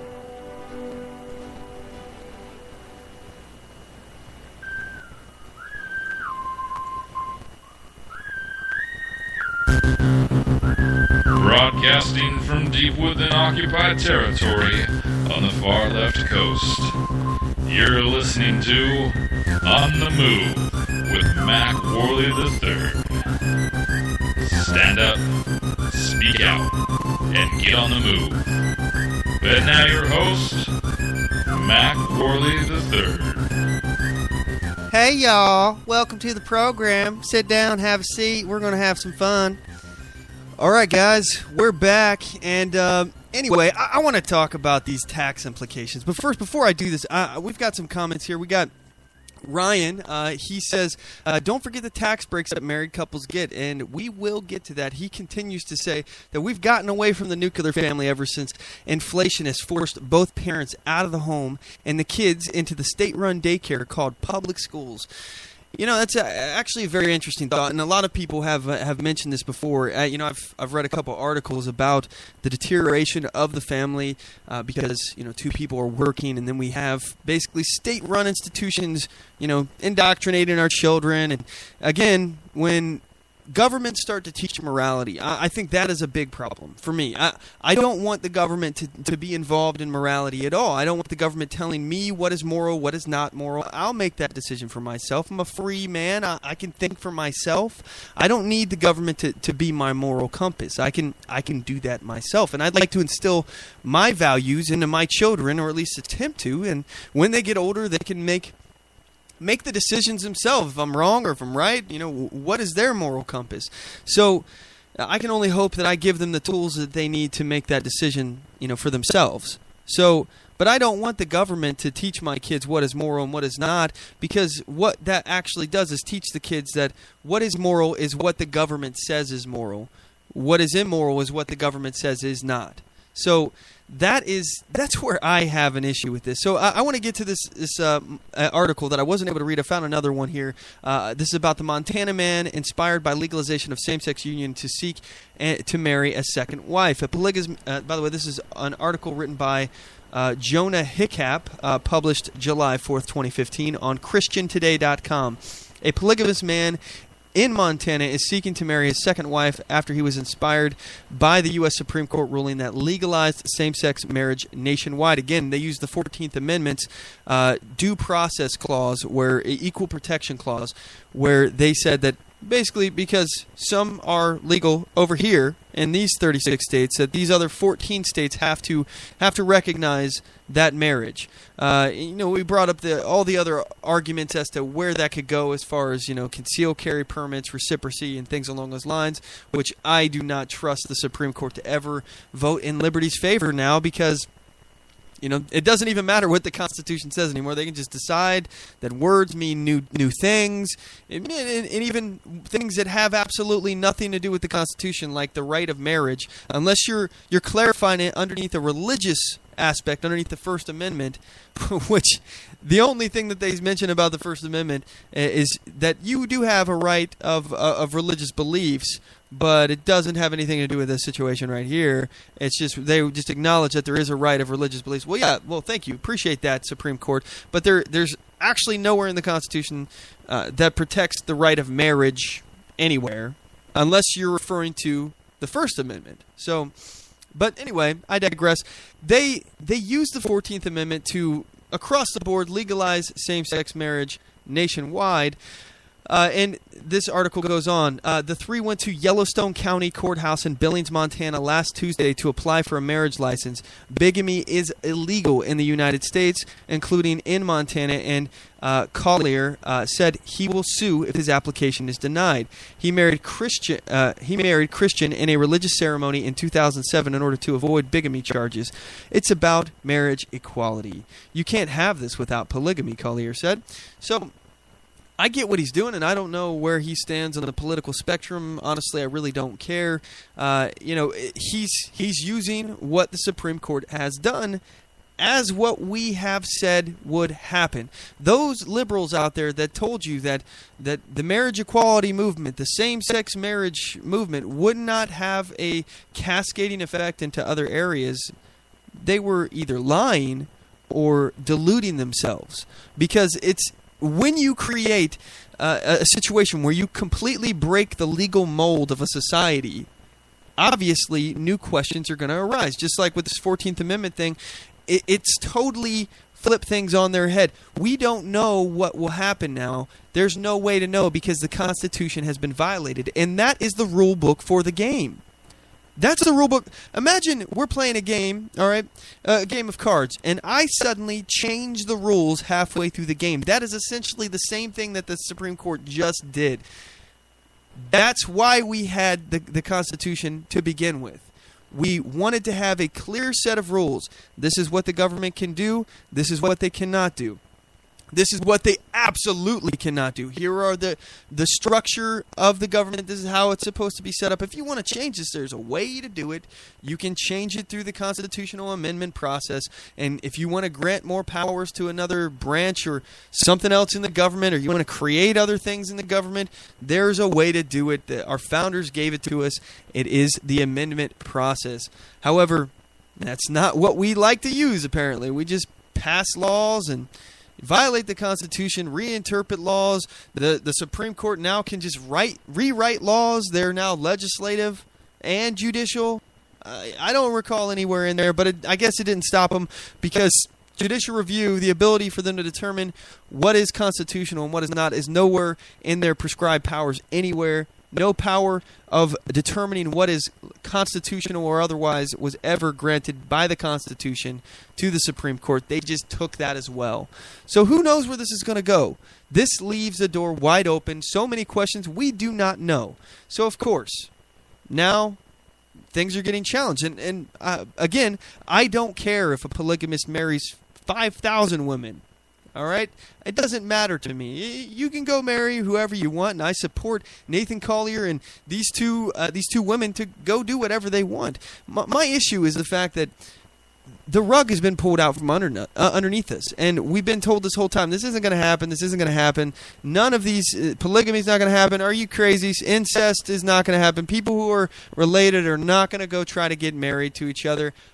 I can guarantee you, at some point, that will get challenged underneath this interpretation, unless this is shot down, unless polygamy is shot down. But then, if you were to go to the Supreme Court and try to actually challenge the issue of polygamy, and they said no to it, it would not be logically on the same path as what they did with the same-sex marriage. They have to legalize polygamy now. They have to. Following the same logical path, the logical thought that they used, which, in my opinion, is illogical because, again, nothing in the Constitution grants them any right to get married. So how can the Supreme Court say it's unconstitutional to ban it? They can't, but they did anyway. However, if you just follow their same argument with the 14th Amendment, this is the next logical step. Polygamy will be legalized. It has to be. Otherwise, they're hypocrites. Otherwise, the Supreme Court is hypocrites. And again, everything now it's not even based on the Constitution anymore. Our laws are based on precedent. What the Supreme Court case law has told us is the law now. How is this enforced? So, again, they have to legalize polygamy because if they don't, they're being hypocrites. I think they were hypocrites for violating their oath to the Constitution underneath the interpretation of the 14th Amendment. But now that they've made that interpretation, that's case law. That's the precedent. So if they don't, they violated their own case laws, and they have to. I mean, they have to. They would be hypocrites not to. And therefore, moving to the next logical step, incest. Is, again, I don't care. I do not care what two or more consenting adults. Now, that is very important. Those two words, consenting adults. Now, I'm not for people to go and marry sheep or going to marry, other forms of livestock or animals or goldfish, an inanimate object. Okay, maybe. All right, whatever. If you want to marry your blow-up doll, that's up to you. I don't care. I don't want to know, honestly. I don't want nothing to do with that. But if you do, I don't think the government should have anything to do with it, as long as it's not a life form that can't consent, and it's not a child. Those really are the two things that I have a problem with, is if you're trying to impose your will on somebody without their consent, or to manipulate a child. And in our society, we've deemed that those that are under the age of 18 are children. And, maybe adolescence is a modern invention, but I happen to think that it's probably for the best that people who are under the age of 18 do not get married, at least not without parental consent. But even still, I mean, what does it hurt to wait? But, again, I don't really think that the state should be involved anyway. So this is a religious ceremony. So I guess if you want to practice your religion, you can practice it how you want. I just don't want children to be abused and to be, manipulated and taken advantage of. I think that there is a good reason why laws are in place to protect our youth. And, some of the most despicable people on the planet, in my personal opinion, are people that hurt children. Some of the most innocent people. This is one of our most precious resources. I said on the last show, our most precious resource, our most important resource is human beings. You and other people like you. People. That is our most important resource. And what can be more important than protecting the next generation? I can think of no more important task than to make sure that our children are protected. So, yeah, of course, polygamy is now on the menu. Of course it's going to be challenged. And who knows what's going to happen with incest from here. Let me just give you a scenario. And I'm curious what your thoughts are on this here. Because right now, there's gifts that you're allowed to do, monetary gifts that you can, for example, you can leave behind your money, all right, your estate to your wife or your husband, your spouse. You can do that. So with this, same-sex marriage thing, this would offer homosexuals the ability to do that. So now people of the same sex can get married and they can leave their stuff to that person. I think that's fine. I don't see anything wrong with that. I happen to think that the estate tax is one of the most perverse and diabolical taxes that our government has created. I think it's despicable. First of all, they've already taxed it once. They've taxed all this money already through the income tax and sales tax and every other tax underneath the sun that you can possibly imagine. It's been taxed like crazy. And not to mention inflation, where your dollar is now worth less and less and less every time that they digitize money with the Fed. So you've been taxed and secret taxed, hidden taxed. You've been taxed out the nose already for this money. But then you die. And they want their cut again. They want to tax that money again. One of the most despicable things that you can do. And add to the fact that these are people that are already hurt and distraught from losing a loved one. And you're going to go and try to steal more money, shake them upside down, and see what falls out of their pockets? Despicable. I absolutely hate that tax. So I think that we should abolish the estate tax, and that would solve a lot of these issues with marriage tax issues. But let's expand the example again.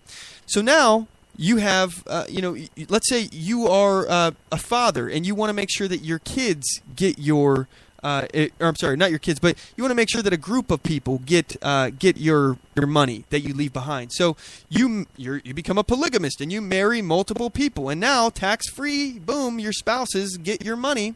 All right, so that does poke a major hole in this whole estate tax thing. So I guess it could be a workaround, but it's going to happen. It will. People will do these kind of things to get around the government. Of course, it will. If there is an incentive for this to happen, it will happen. And when you incentivize something, you get more of it. So, of course, if somebody can send all of their money to multiple people without having any kind of implications with the tax man, of course they'll do that. Now let's consider incest into this. Now let's say a father wants to bequeath his fortune to all of his children. Well, what's to stop him from marrying his children? You know, if incest is legal and he can get married to members of the same sex, then why not? Why wouldn't they be able to marry all 10 children of different sexes? Why not? He could have 5 husbands, 5 wives, all related to him, and bequeath all of his money. I think this is going to end up poking some major problems in the estate tax. I honestly do, and I don't see any issue with that. I just thought I'd mention it. I thought I'd point out, the problems that could potentially come down the line.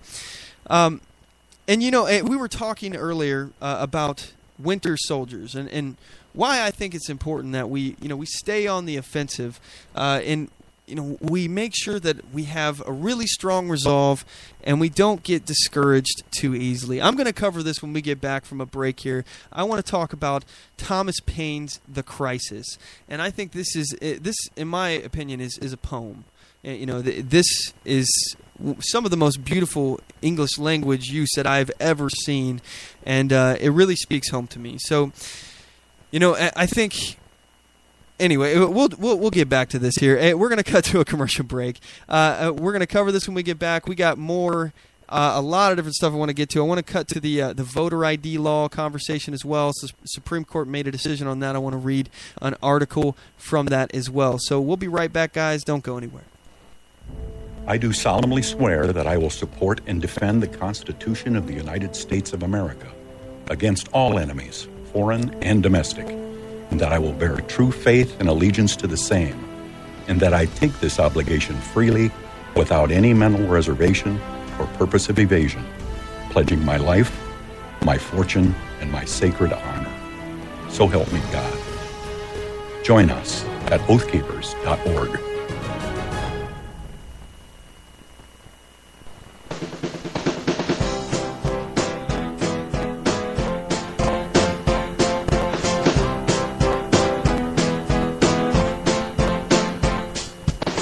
Support On The Move. Help us make this podcast bigger and better. You can do this by going to our store and purchasing one of our hundreds of products. All designs are original and made for patriots like you. Just go to cafepress.com/OnTheMoveShow. We appreciate your support.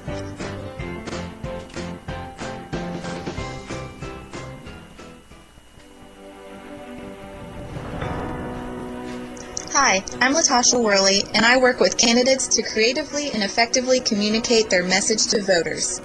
I offer professional graphic design services, from yard signs to flyers, from logos to vehicle magnets. Email me today at latashaworley@gmail.com. That's LATOSHA Worley@gmail.com for a quote on items for your campaign.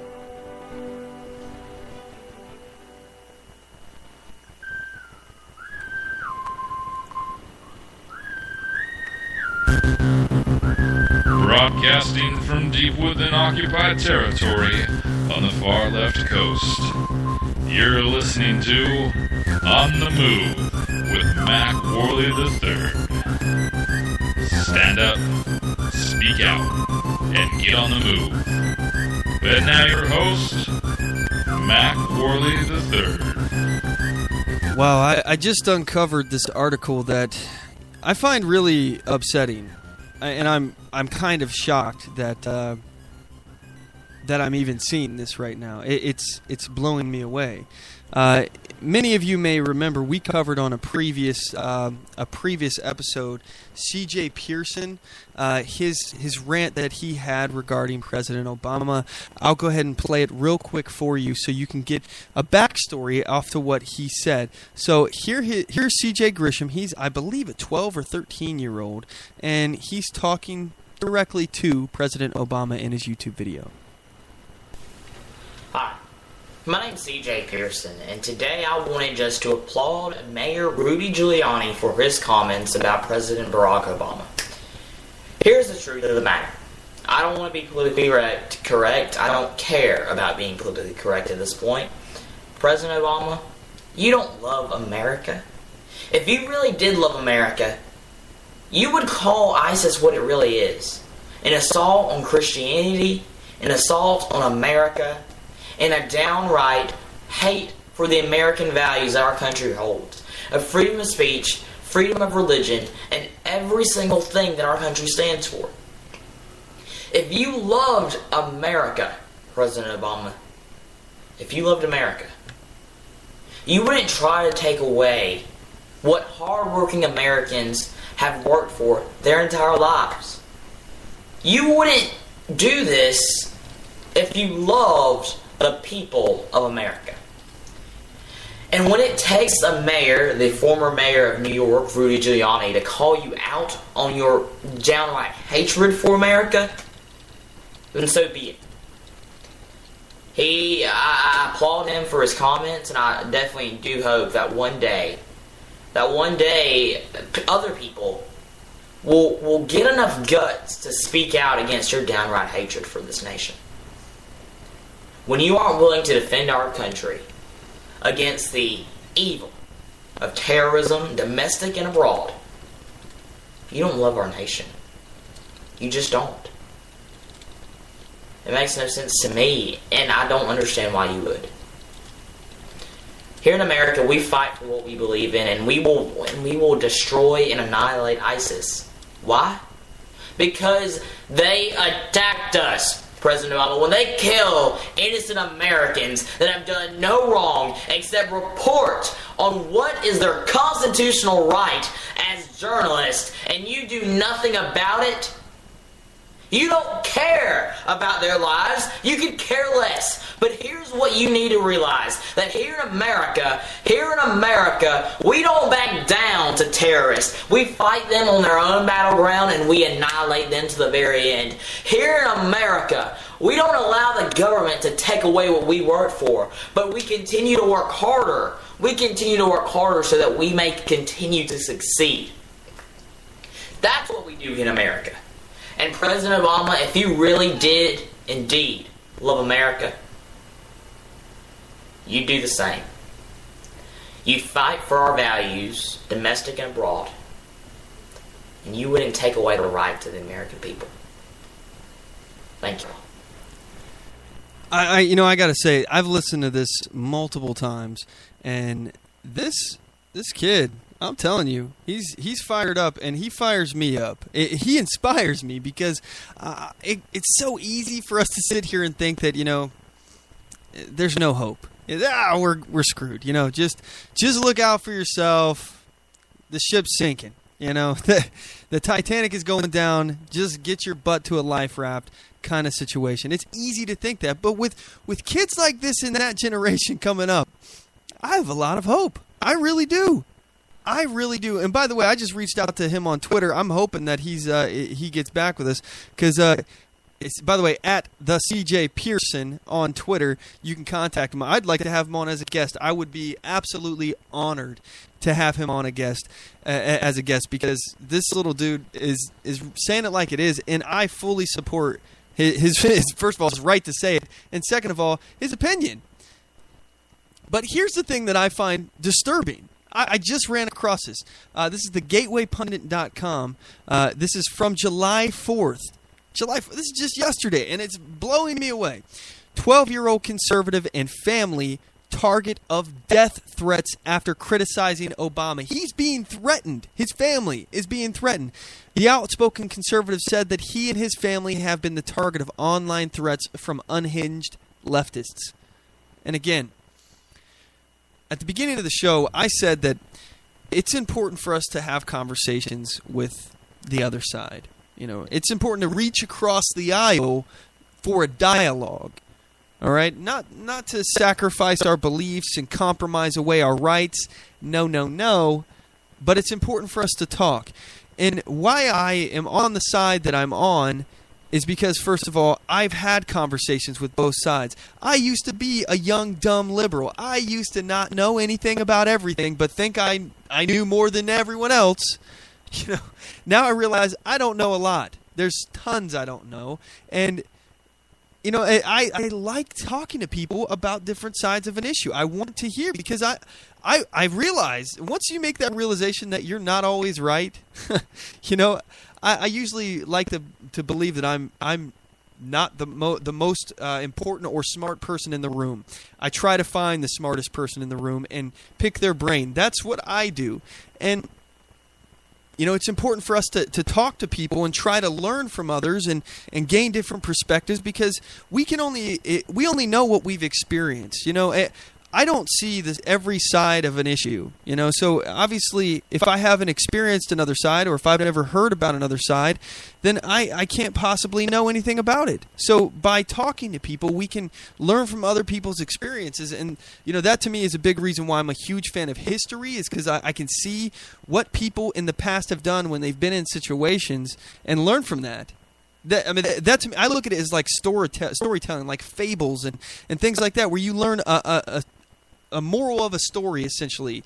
That's the way I look at it. But with leftists, it's just a totally different scenario.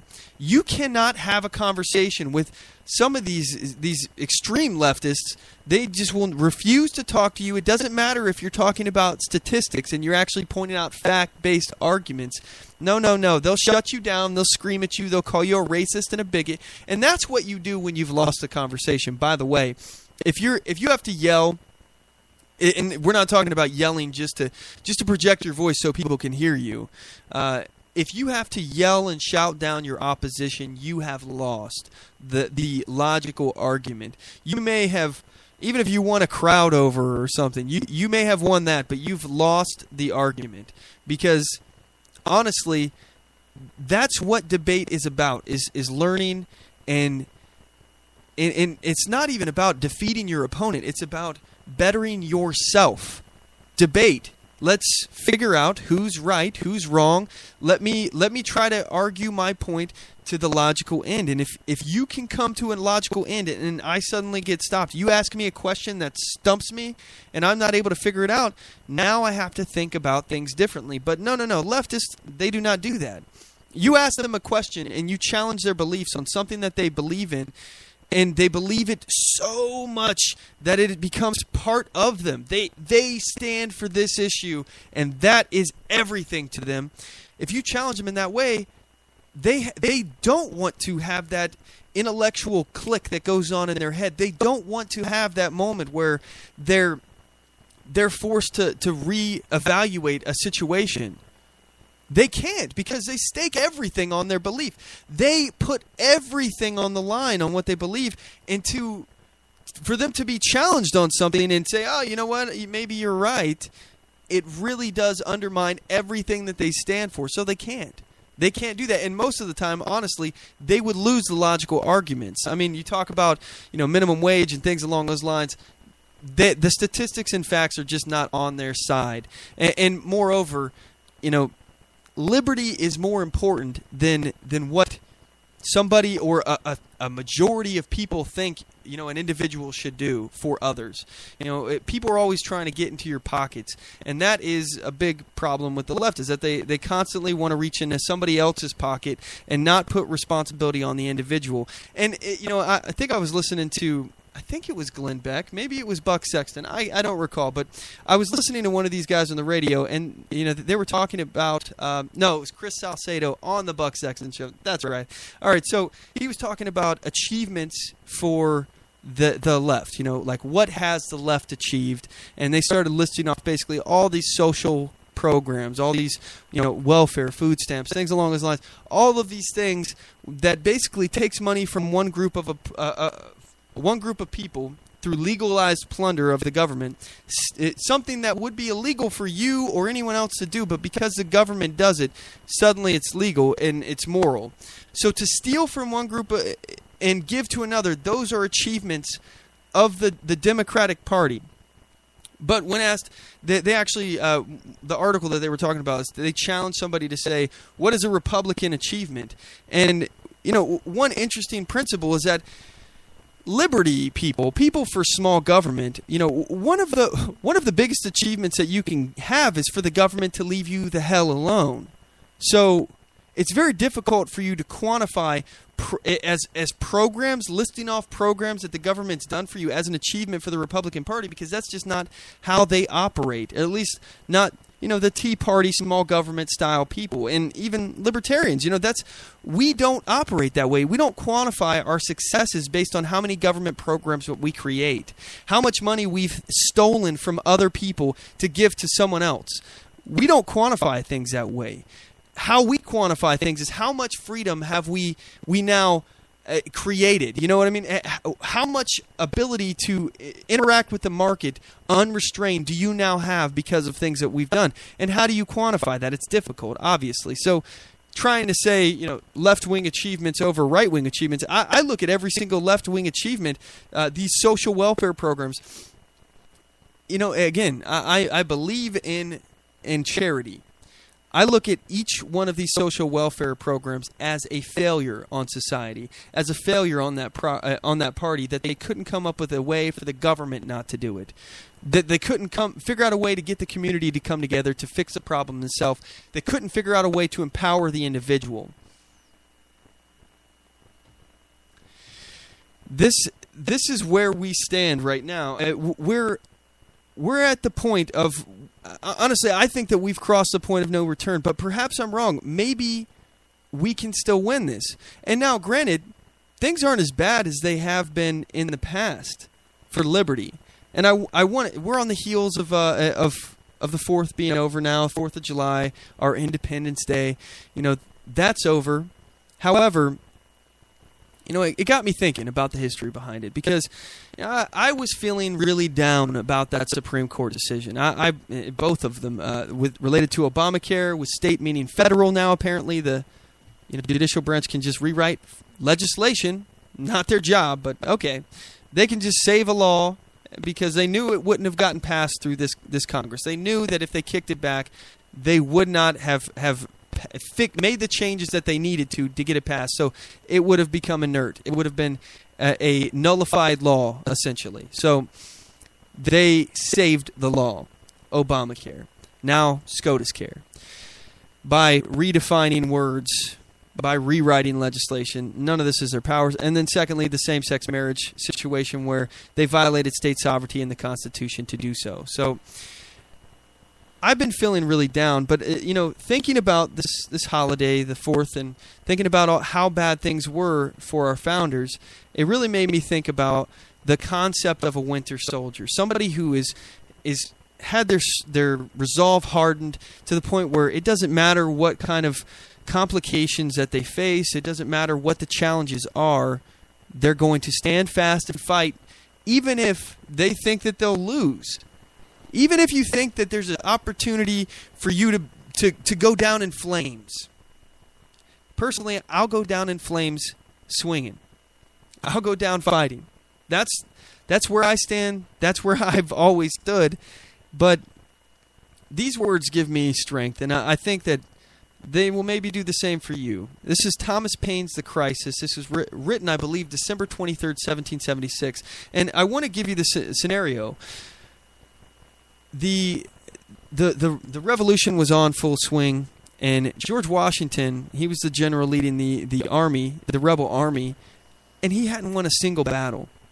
Not one single battle. They'd been getting their butts whooped constantly from the British. And he looked at the situation, and he thought, it's the middle of winter, by the way, and George Washington is saying, hey, we need to cross this river, and we're going to go fight the Hessians. And again, it's the middle of winter. And if you aren't aware of how bad winters were for armies in those days, they were devastating. Fighting stopped in the winter. George Washington says, hey, we need to go fight these Hessians. We're going to go surprise them. And Thomas Paine has something come into his head, and he decides he's going to write this down, and he sends it off, and he sends it to George Washington, says this needs to get printed. This will inspire people. So he writes these words, and I'm going to read them off to you right now. These are the times that try men's souls. The summer soldier and the sunshine patriot will, in this crisis, shrink from the service of their country. But he that stands by it now deserves the love and thanks of man and woman. Tyranny, like hell, is not easily conquered. Yet we have this consolation with us, that the harder the conflict, the more glorious the triumph. What we obtain too cheap, we esteem too lightly. It is dearness only that gives everything its value. Heaven knows how to put a proper price upon its goods, and it would be strange indeed if so celestial an article as freedom should not be highly rated. Those words give me strength to keep fighting, to keep pushing forward. You know, I know that freedom is worth the fight. And honestly, I don't know if we can win, but I'm going to tell you, I'm going to do everything in my power to keep fighting for more liberty, the respect of individual rights, less government. I don't know where this thing's going to go, and we may be headed towards the dustbin of history. It's very likely. But I'll tell you what, I won't sit by and do nothing. I won't sit here and stay quiet when I see injustice. I just won't. I don't have it in me. And moreover, I don't want to be the last generation that's free. I don't want my children to one day ask me, hey, what did you do when all this was going on? How could you have let this happen? And as far as I'm concerned, if there is a problem, if there is some kind of devastating effect on our economy, if there is some kind of tyranny that we all have to face, if there is a crisis, let it be me that does it. I'll be the one to face it. I hope that I face the problem and my children do not. I hope that you all are prepared for the calamities that we might face, because I don't know where this is going to go. With that said, we're going to cut to our last commercial break, and when we get back, I want to talk about one issue in particular, and that's voter IDs. We've been pushing this off. We're going to wrap up the show with this topic, so don't go anywhere. We'll be right back. Oath Keepers is a nonpartisan association of current active duty military, reserve, guard, veterans, peace officers, and firefighters who will fulfill the oath we swore, with the support of like-minded citizens who take an oath to stand with us, to support and defend the Constitution against all enemies, foreign and domestic. So help us God. Join us at oathkeepers.org.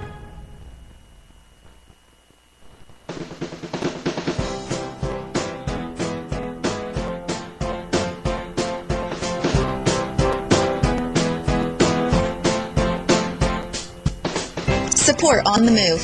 Help us make this podcast bigger and better.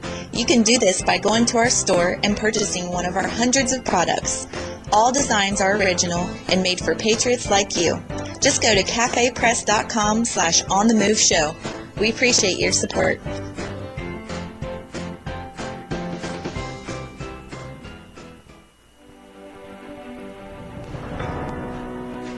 Hi, I'm Latasha Worley, and I work with candidates to creatively and effectively communicate their message to voters. I offer professional graphic design services, from yard signs to flyers, from logos to vehicle magnets. Email me today at latashaworley@gmail.com. That's LATOSHA Worley@gmail.com for a quote on items for your campaign.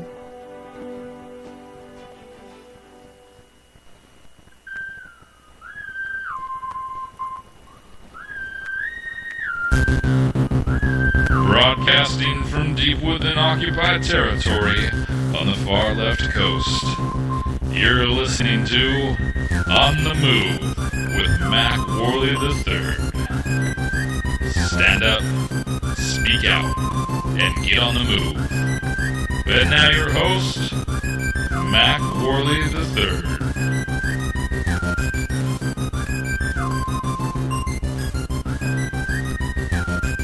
Hey, MacPack, we're back. So let's cut to one of our featured topics here. We'll just dive right into it. I want to talk about voter ID laws, and in particular, why are these so controversial?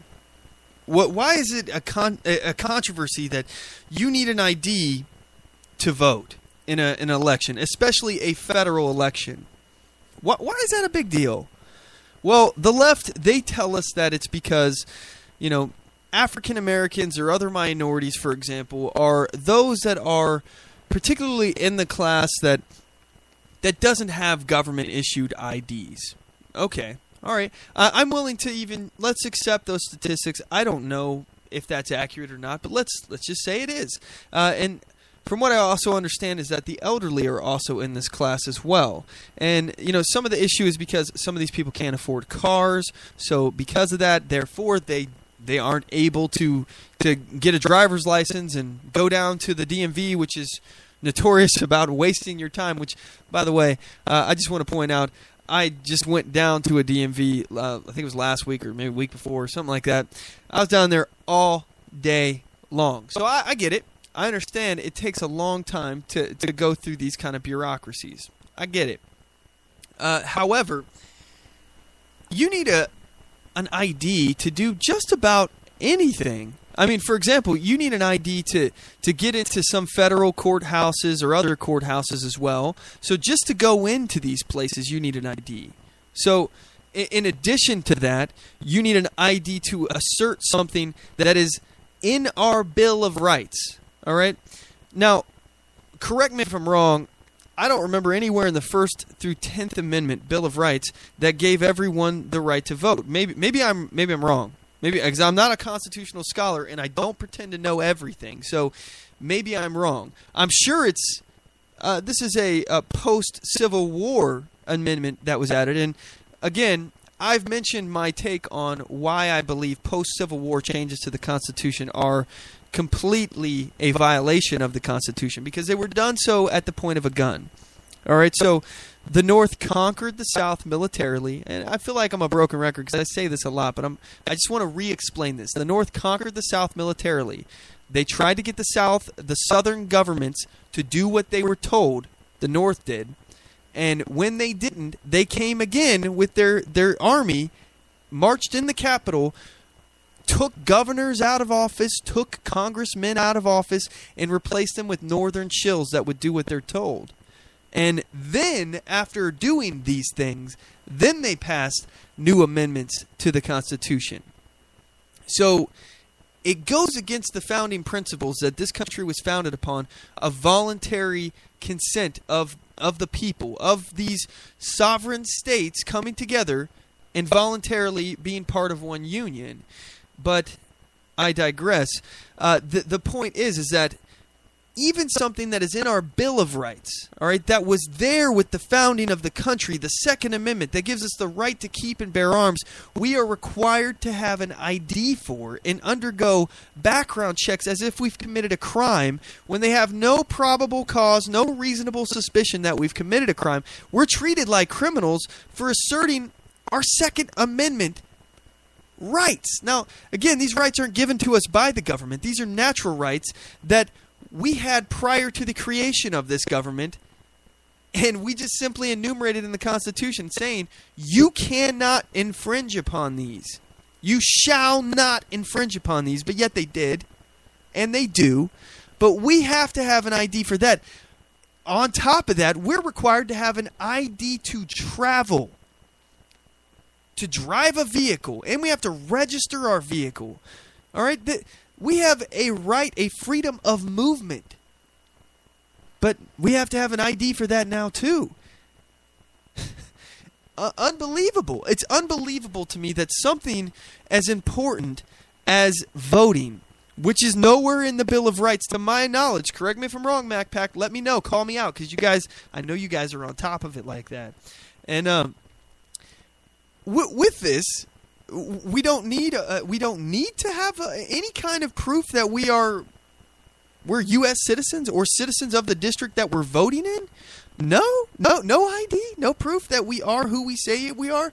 And yeah, it's a felony. I think, I'm pretty sure if I remember correctly, it's a felony to commit voter fraud.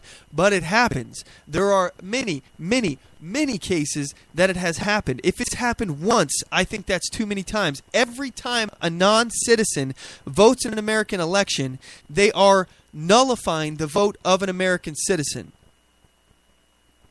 One is too many times.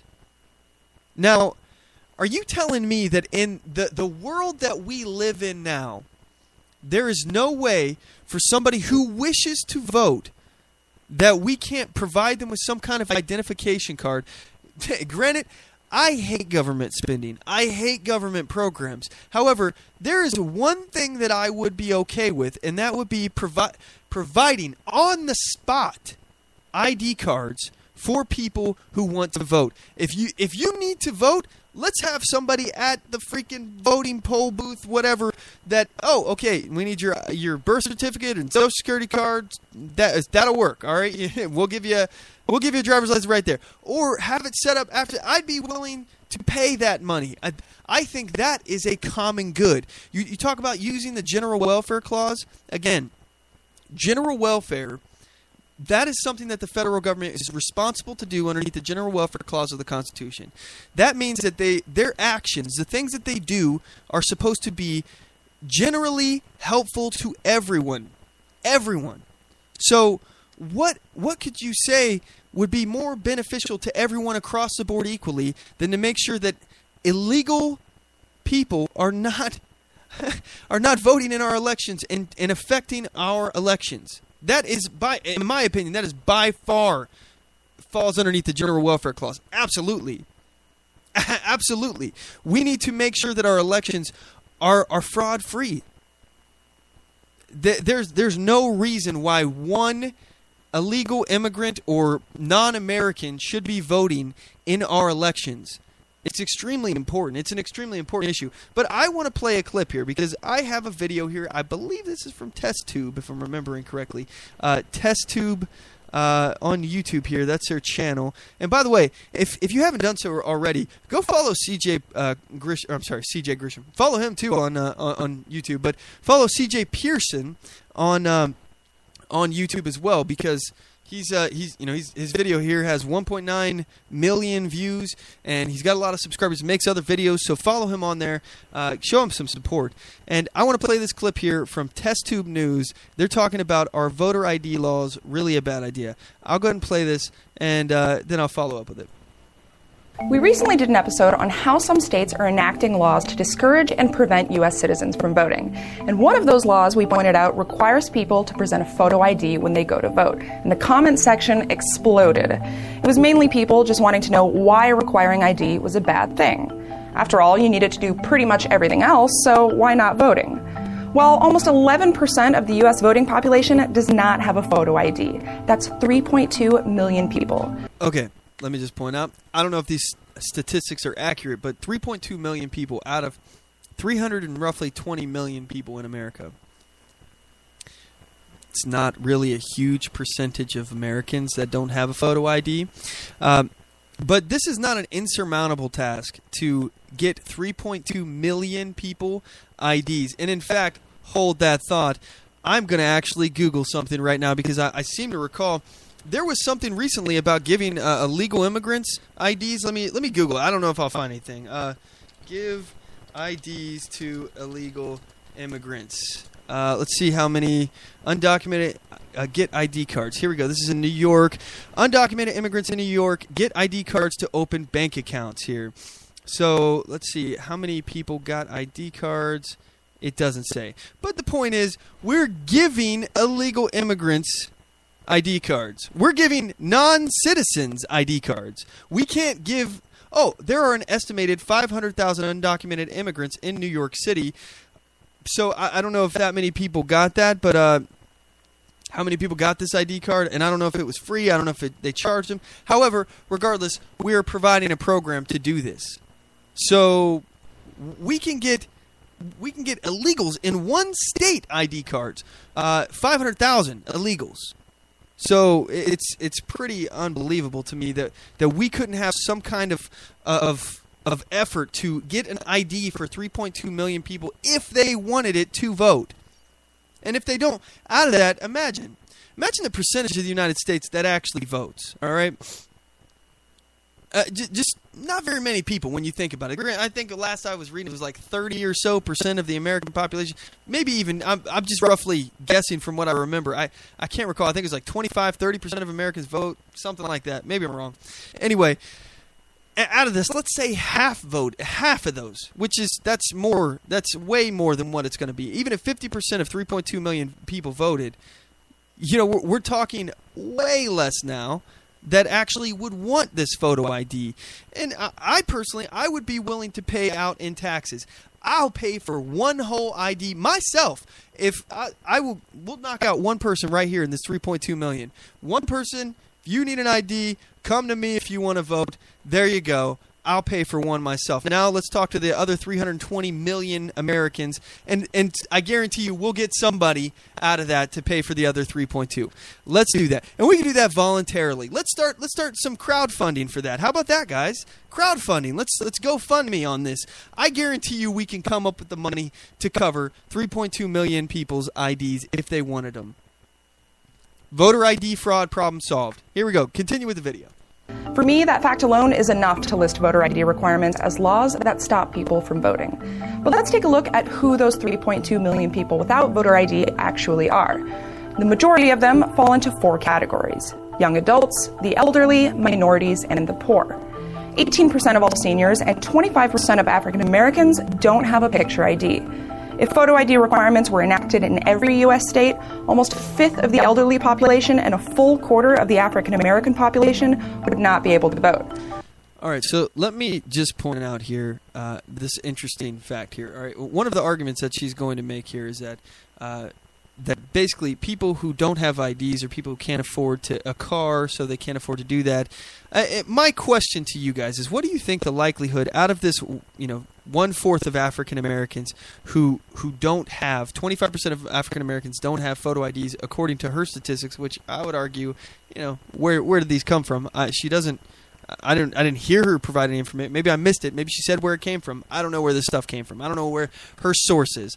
But the point is, let's take it at face value. Even if 25% of African Americans don't have photo IDs, that doesn't mean that 25% of those African Americans that don't have photo IDs are going to be denied denied the right to vote.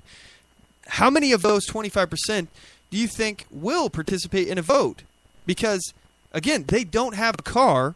So they're not likely to go driving to the voting booth. How many of that 25% are going to go walk? And additionally, if we're talking about the elderly,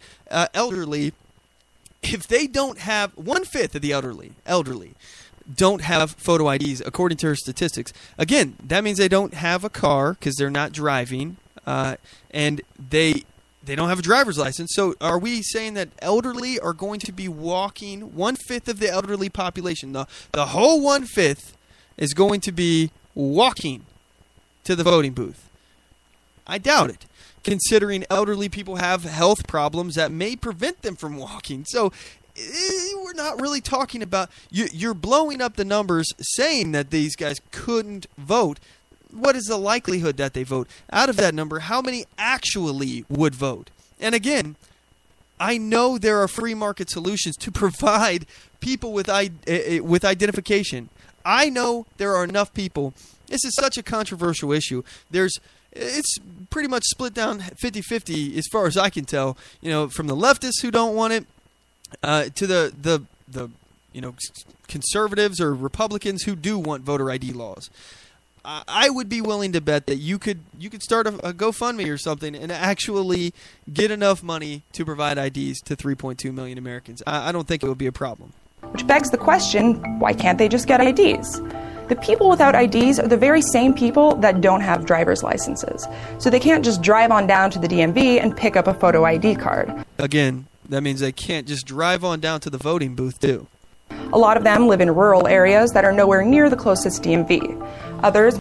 And again, if they're living in a rural area, what are the odds that they're going to be voting if they don't have a car? May not have driver's licenses because they can't afford a car. They also can't afford to lose a day at work at the DMV, a place primarily known for wasting people's time.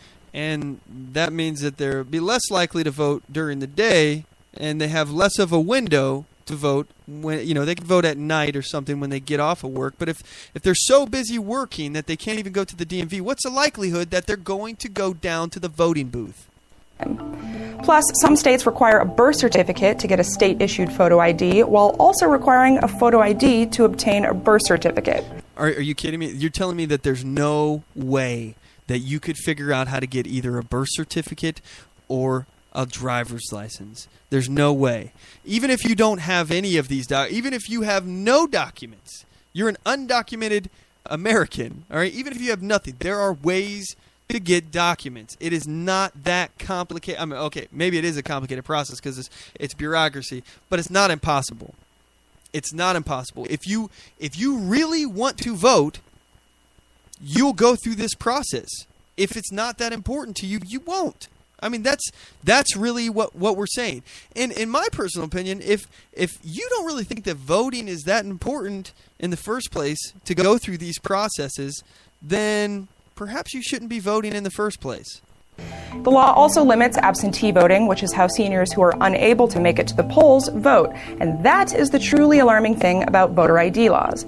We're not talking about stopping people who don't vote from voting. We're talking about stopping active voters from voting. The elderly are the most consistent voters of any demographic. Minorities voted in the Okay, I got to cut her off. Hold on. Again, if you don't have transportation, and that's because you don't have a driver's license and you don't have a car, what's the likelihood that you're currently a voter? Probably pretty low, unless you're getting a ride from somebody. So I'm just saying, I would be surprised that the population numbers that they're talking about and they're about to talk about are people that don't have IDs. I would be surprised if anyone in that room, in fact, you know what, this would be a great test. If somebody would do this, maybe I'll do it if I don't see it. But it'd be interesting to go to a voting booth. This may even be illegal. I don't even know if this is. But to ask people if they have ID, if they own a photo ID, and just see what the percentage of people who are voting that don't even have a photo ID, or they couldn't get it if they wanted it. 2008 presidential election at virtually the same rate as non-minorities. And that same year, young people ages 18 to 24 had the highest turnout for that age group since 1992. So is there an argument for requiring voter ID? The number one reason given for wanting it is to stop voter fraud. Supporters of the law want everyone to show an ID so that people can't just walk in off the street, say any name they want, and vote away, which would be a good reason to want voters to have ID if that were happening. But it's not. In fact, according... Hold on. She's saying that it's not happening. She's saying that voter fraud does not happen. I want you guys right now, MacPack, I know you guys have your BS detectors on at all times. Google election fraud. Right now, just go to Google, type in election fraud, see if it never happened. There's no fraud whatsoever. And then after you look at all of the election fraud articles that you find, I want you to just realize that that's what we know about. That's who's been caught. According to the Brennan Center at NYU School of Law, this type of voter fraud is less likely to happen than death by lightning. Obviously, we want to keep our elections... Okay. Now, it's interesting that she said death by lightning. I found that kind of interesting. I don't know if any of you did, but, you know, I didn't want to... This really wasn't an issue I was going to talk about, but... I want to go ahead and just mention this here. I got another clip here about some Colorado hikers that were struck by lightning. Well, doctors told a man struck by lightning on Mount Bierstadt that his dog lightly saved his life. The German Shepherd died from the strike, but none of the people around him did. The Nine's reporter Steve Stager talked with several of those injured today, and Steve, tonight they're all out of the hospital. Christine, none of their injuries are believed to be very serious. All of them, even the man doctors believe was hit by lightning, walked down that mountain since weather prevented helicopters from flying to the hospital. They all feel lucky to be alive. Is beautiful the whole way up. It seemed like the perfect day for a hike. I love taking pictures of my dog. He's beautiful, man. Jonathan Hardman, his dog Rambo, and his friends took a picture at the summit of Mount Bierstadt. On their way down, that perfect day turned dangerous. So they all got hit by lightning, and if you watch the video here on YouTube, it's a dog likely saved hikers struck by lightning. Now, what happened is the dog shared the electrical current. Apparently, it ran through them somehow. I'm not an electrician. I don't know much about electricity other than I don't want to get electrocuted.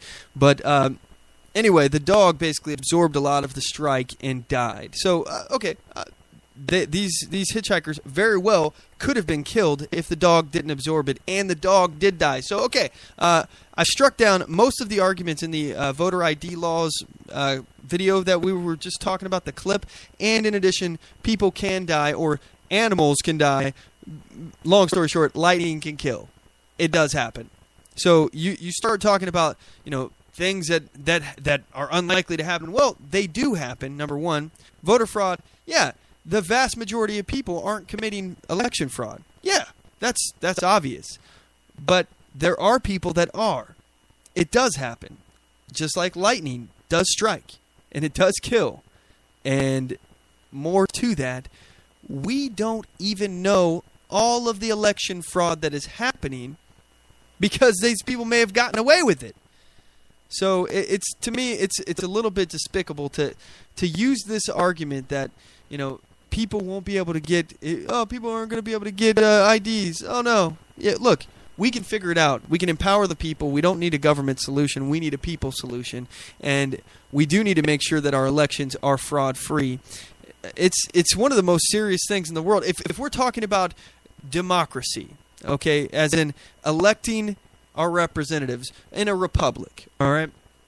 If we're going through the voting booth, that has to be one of the most important political processes. I know a lot of people, rag on it and say, oh, yeah, your vote doesn't count. Okay, well, it sure doesn't count if voter fraud's going on. If your vote is being canceled out by an illegal or somebody who's voting early and often, then, yeah, your vote really doesn't count. It makes it meaninless. It's a facade of liberty. It's an illusion of liberty. I think it's extremely important, and I think that even if there are problems with the voter ID situation, and that there may be people that won't be able to get an ID, does that mean that we stop? We can't overcome that problem. We fix one problem. Let's fix another, and let's do it for liberty. Let's do it in the most liberty-oriented way. I think that turning to people in our community. I'm telling you right now, if somebody came up to me and said, "I'm not going to be able to vote unless I can get an ID. Can you help me?" Of course, absolutely. I'm not a rich man, but I'm not going to see my fellow American be denied the right to vote. It's especially somebody who wants to, somebody who really, really needs to. Like, I get it, man. I get it. I'm with you. I think I'm not alone. I think many people are out there like that, and if we can empower the people to have free market solutions, I know we can overcome any problem that we see. And let's not turn to the government. Let's not rely on the government to be our solution to every problem. We can come up with our own answers. We don't need them. We don't want them.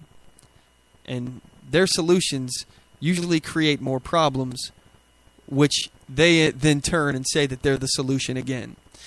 So, anyway, I was going to end the show here. I know we're in the overdrive now, about 26 minutes here, and I know the show's kind of long, but I just thought I'd mention this. Any of you guys out there Chris Christie fans? Anybody? I don't know. If you are, let me know. I'd be happy to hear from you and let you get your take on him. The number of the show is 360-450-5625. Call in now because the show won't be going on much longer unless you call in. But Chris Christie, he has there's an article here on LifeSite News written by Ben Johnson, and it's titled Chris Christie. Clerks must perform same-sex marriages regardless of their religious beliefs. This is from July 3rd. Chris Christie is not known for nuance. This time, he has turned his fiery personality loose on county clerks and other officials who have religious objections to perform same-sex marriages. In a tone usually reserved for busting teachers' unions, Christie told clerks who hold traditional values, "You took the job and you took the oath." He would offer no exemption for an individual whose conscience would not allow him to participate in a union the vast majority of the world's religions deem sinful. When you go back and reread the oath, it doesn't give you an out. You have to do it, he said. He told the reporter that there might be an individual circumstance that merit some examination, but none that come immediately to mind for me. I think for folks who are in the government world, they kind of have to do their job, whether you agree with the law or you don't. The pugnacious governor said. Now, let me just stop it right there real quick. Whether you agree with the law or not is actually nowhere in the oath. Actually, you took an oath to the Constitution. So, technically, now, this is a kind of a complicated issue because, number one, I don't think that your religious beliefs should have anything to do with you in your job working for the government. All right? You are a government employee. You are a public servant. So, yeah, you're free to believe whatever you want to believe, and if your beliefs say that you can't participate in something that you're supposed to do for your job, then perhaps you should be fired, or perhaps you should leave your job and go find somewhere else to work. You don't have a right to your job. So, yeah, if you're using your religious beliefs as a way of saying, I'm not going to do that, then yeah. However, I think that in this circumstance, I think it's actually arguable that your oath was to the Constitution from all enemies, foreign and domestic. So therefore, the Supreme Court's interpretation of the 14th Amendment, in my opinion, was a violation of the Constitution. And any laws that precede that decision would constitute a violation of the Constitution itself, which, again, you swore an oath to uphold. So I think on constitutional matters, they have every right to deny, to follow, to refuse to follow an order that is unconstitutional because they took an oath to defend that document. I think that's where this should go. I don't think it has anything to do with religious rights. If you're a government employee, a public servant, you serve the public. At this point, your religious beliefs have to take a back seat if you're working for the public. You can't just say, well, my religion doesn't want me to perform this public service that I'm supposed to do. It's my job to do, so I'm not going to do it. No, you have to do it. You shouldn't have a religious exemption in a public work and like that, in my personal opinion. Now, maybe others would disagree with me. Maybe I'm way off base, and if I am, let me know your opinion. I'd like to hear the other side of this. I can't understand how you could say that you have a religious, conscientious objector argument in this situation. Yes, you can pull the conscientious objector card for this circumstance. Yes, you can, and I agree that it could work. However, it cannot work with you still having that job because that's your job. So if you're refusing to do your job, I think you should be fired unless you're holding to your oath. Now, I think that the constitutional argument is a much better one in this circumstance. This is just me personally, and I would love to hear from you guys. So feel free to give me your responses and whatnot on Facebook.com/OnTheMoveShow. Email me at talk@OnTheMoveShow.com. Let me know what you guys think about that. I'd really like to hear more conversation on this issue because this is something that I haven't talked with a lot of people about, and I'm just throwing you guys out my opinion, off the top of my head here and trying to think this out logically. So let me know what you guys think. I'd really be interested to hear from you guys. Anyway, with that said, we're going to go ahead and wrap up today's show. I just want to say, first of all, thanks so much to everyone who tuned in. Members of the Mac Pack, you guys are freaking awesome. Tip of the spear. And big thanks to Chris Cruz for coming on the show. Follow him at RC_Chris. On Twitter. And again, thanks so much, Christian, for joining us. That's today's show. Again, thank you, MacPack. You guys are awesome. We appreciate your continued support for tuning in week after week. Don't forget to tune in next week. We broadcast every Sunday at 5 p.m. Pacific Standard Time. That's 8 p.m. Eastern Standard Time. Big shout out to HaywireGulch.com and to the 405media.com. You guys are awesome. Thanks for giving us the opportunity to be on your network. Don't forget to check us out at OnTheMoveShow.com. Follow us on iTunes and write us a review while you're at it. I'd certainly appreciate it. Follow us on Spreaker.com/OnTheMoveShow. Like us on Facebook.com/OnTheMoveShow. Subscribe to us on YouTube.com /OnTheMoveShow. And by the way, I just want to mention before we hit the outro here, we're doing some things on YouTube now. I'm releasing video from my trial. So if you haven't seen it yet, check it out. That's youtube.com/OnTheMoveShow. If you don't know what I'm talking about, check out my YouTube channel. You'll find all the videos on there of my trial and what's going on. And this was from last year's trial, and I'm going to be having some more information about my appeal hopefully pretty soon. So I should be able to give you guys that within a short amount of time. But anyway, follow us on there. I'd really appreciate it. And you can also follow us on twitter.com/OnTheMoveShow. And as always, know your rights, assert your rights, and get on the move.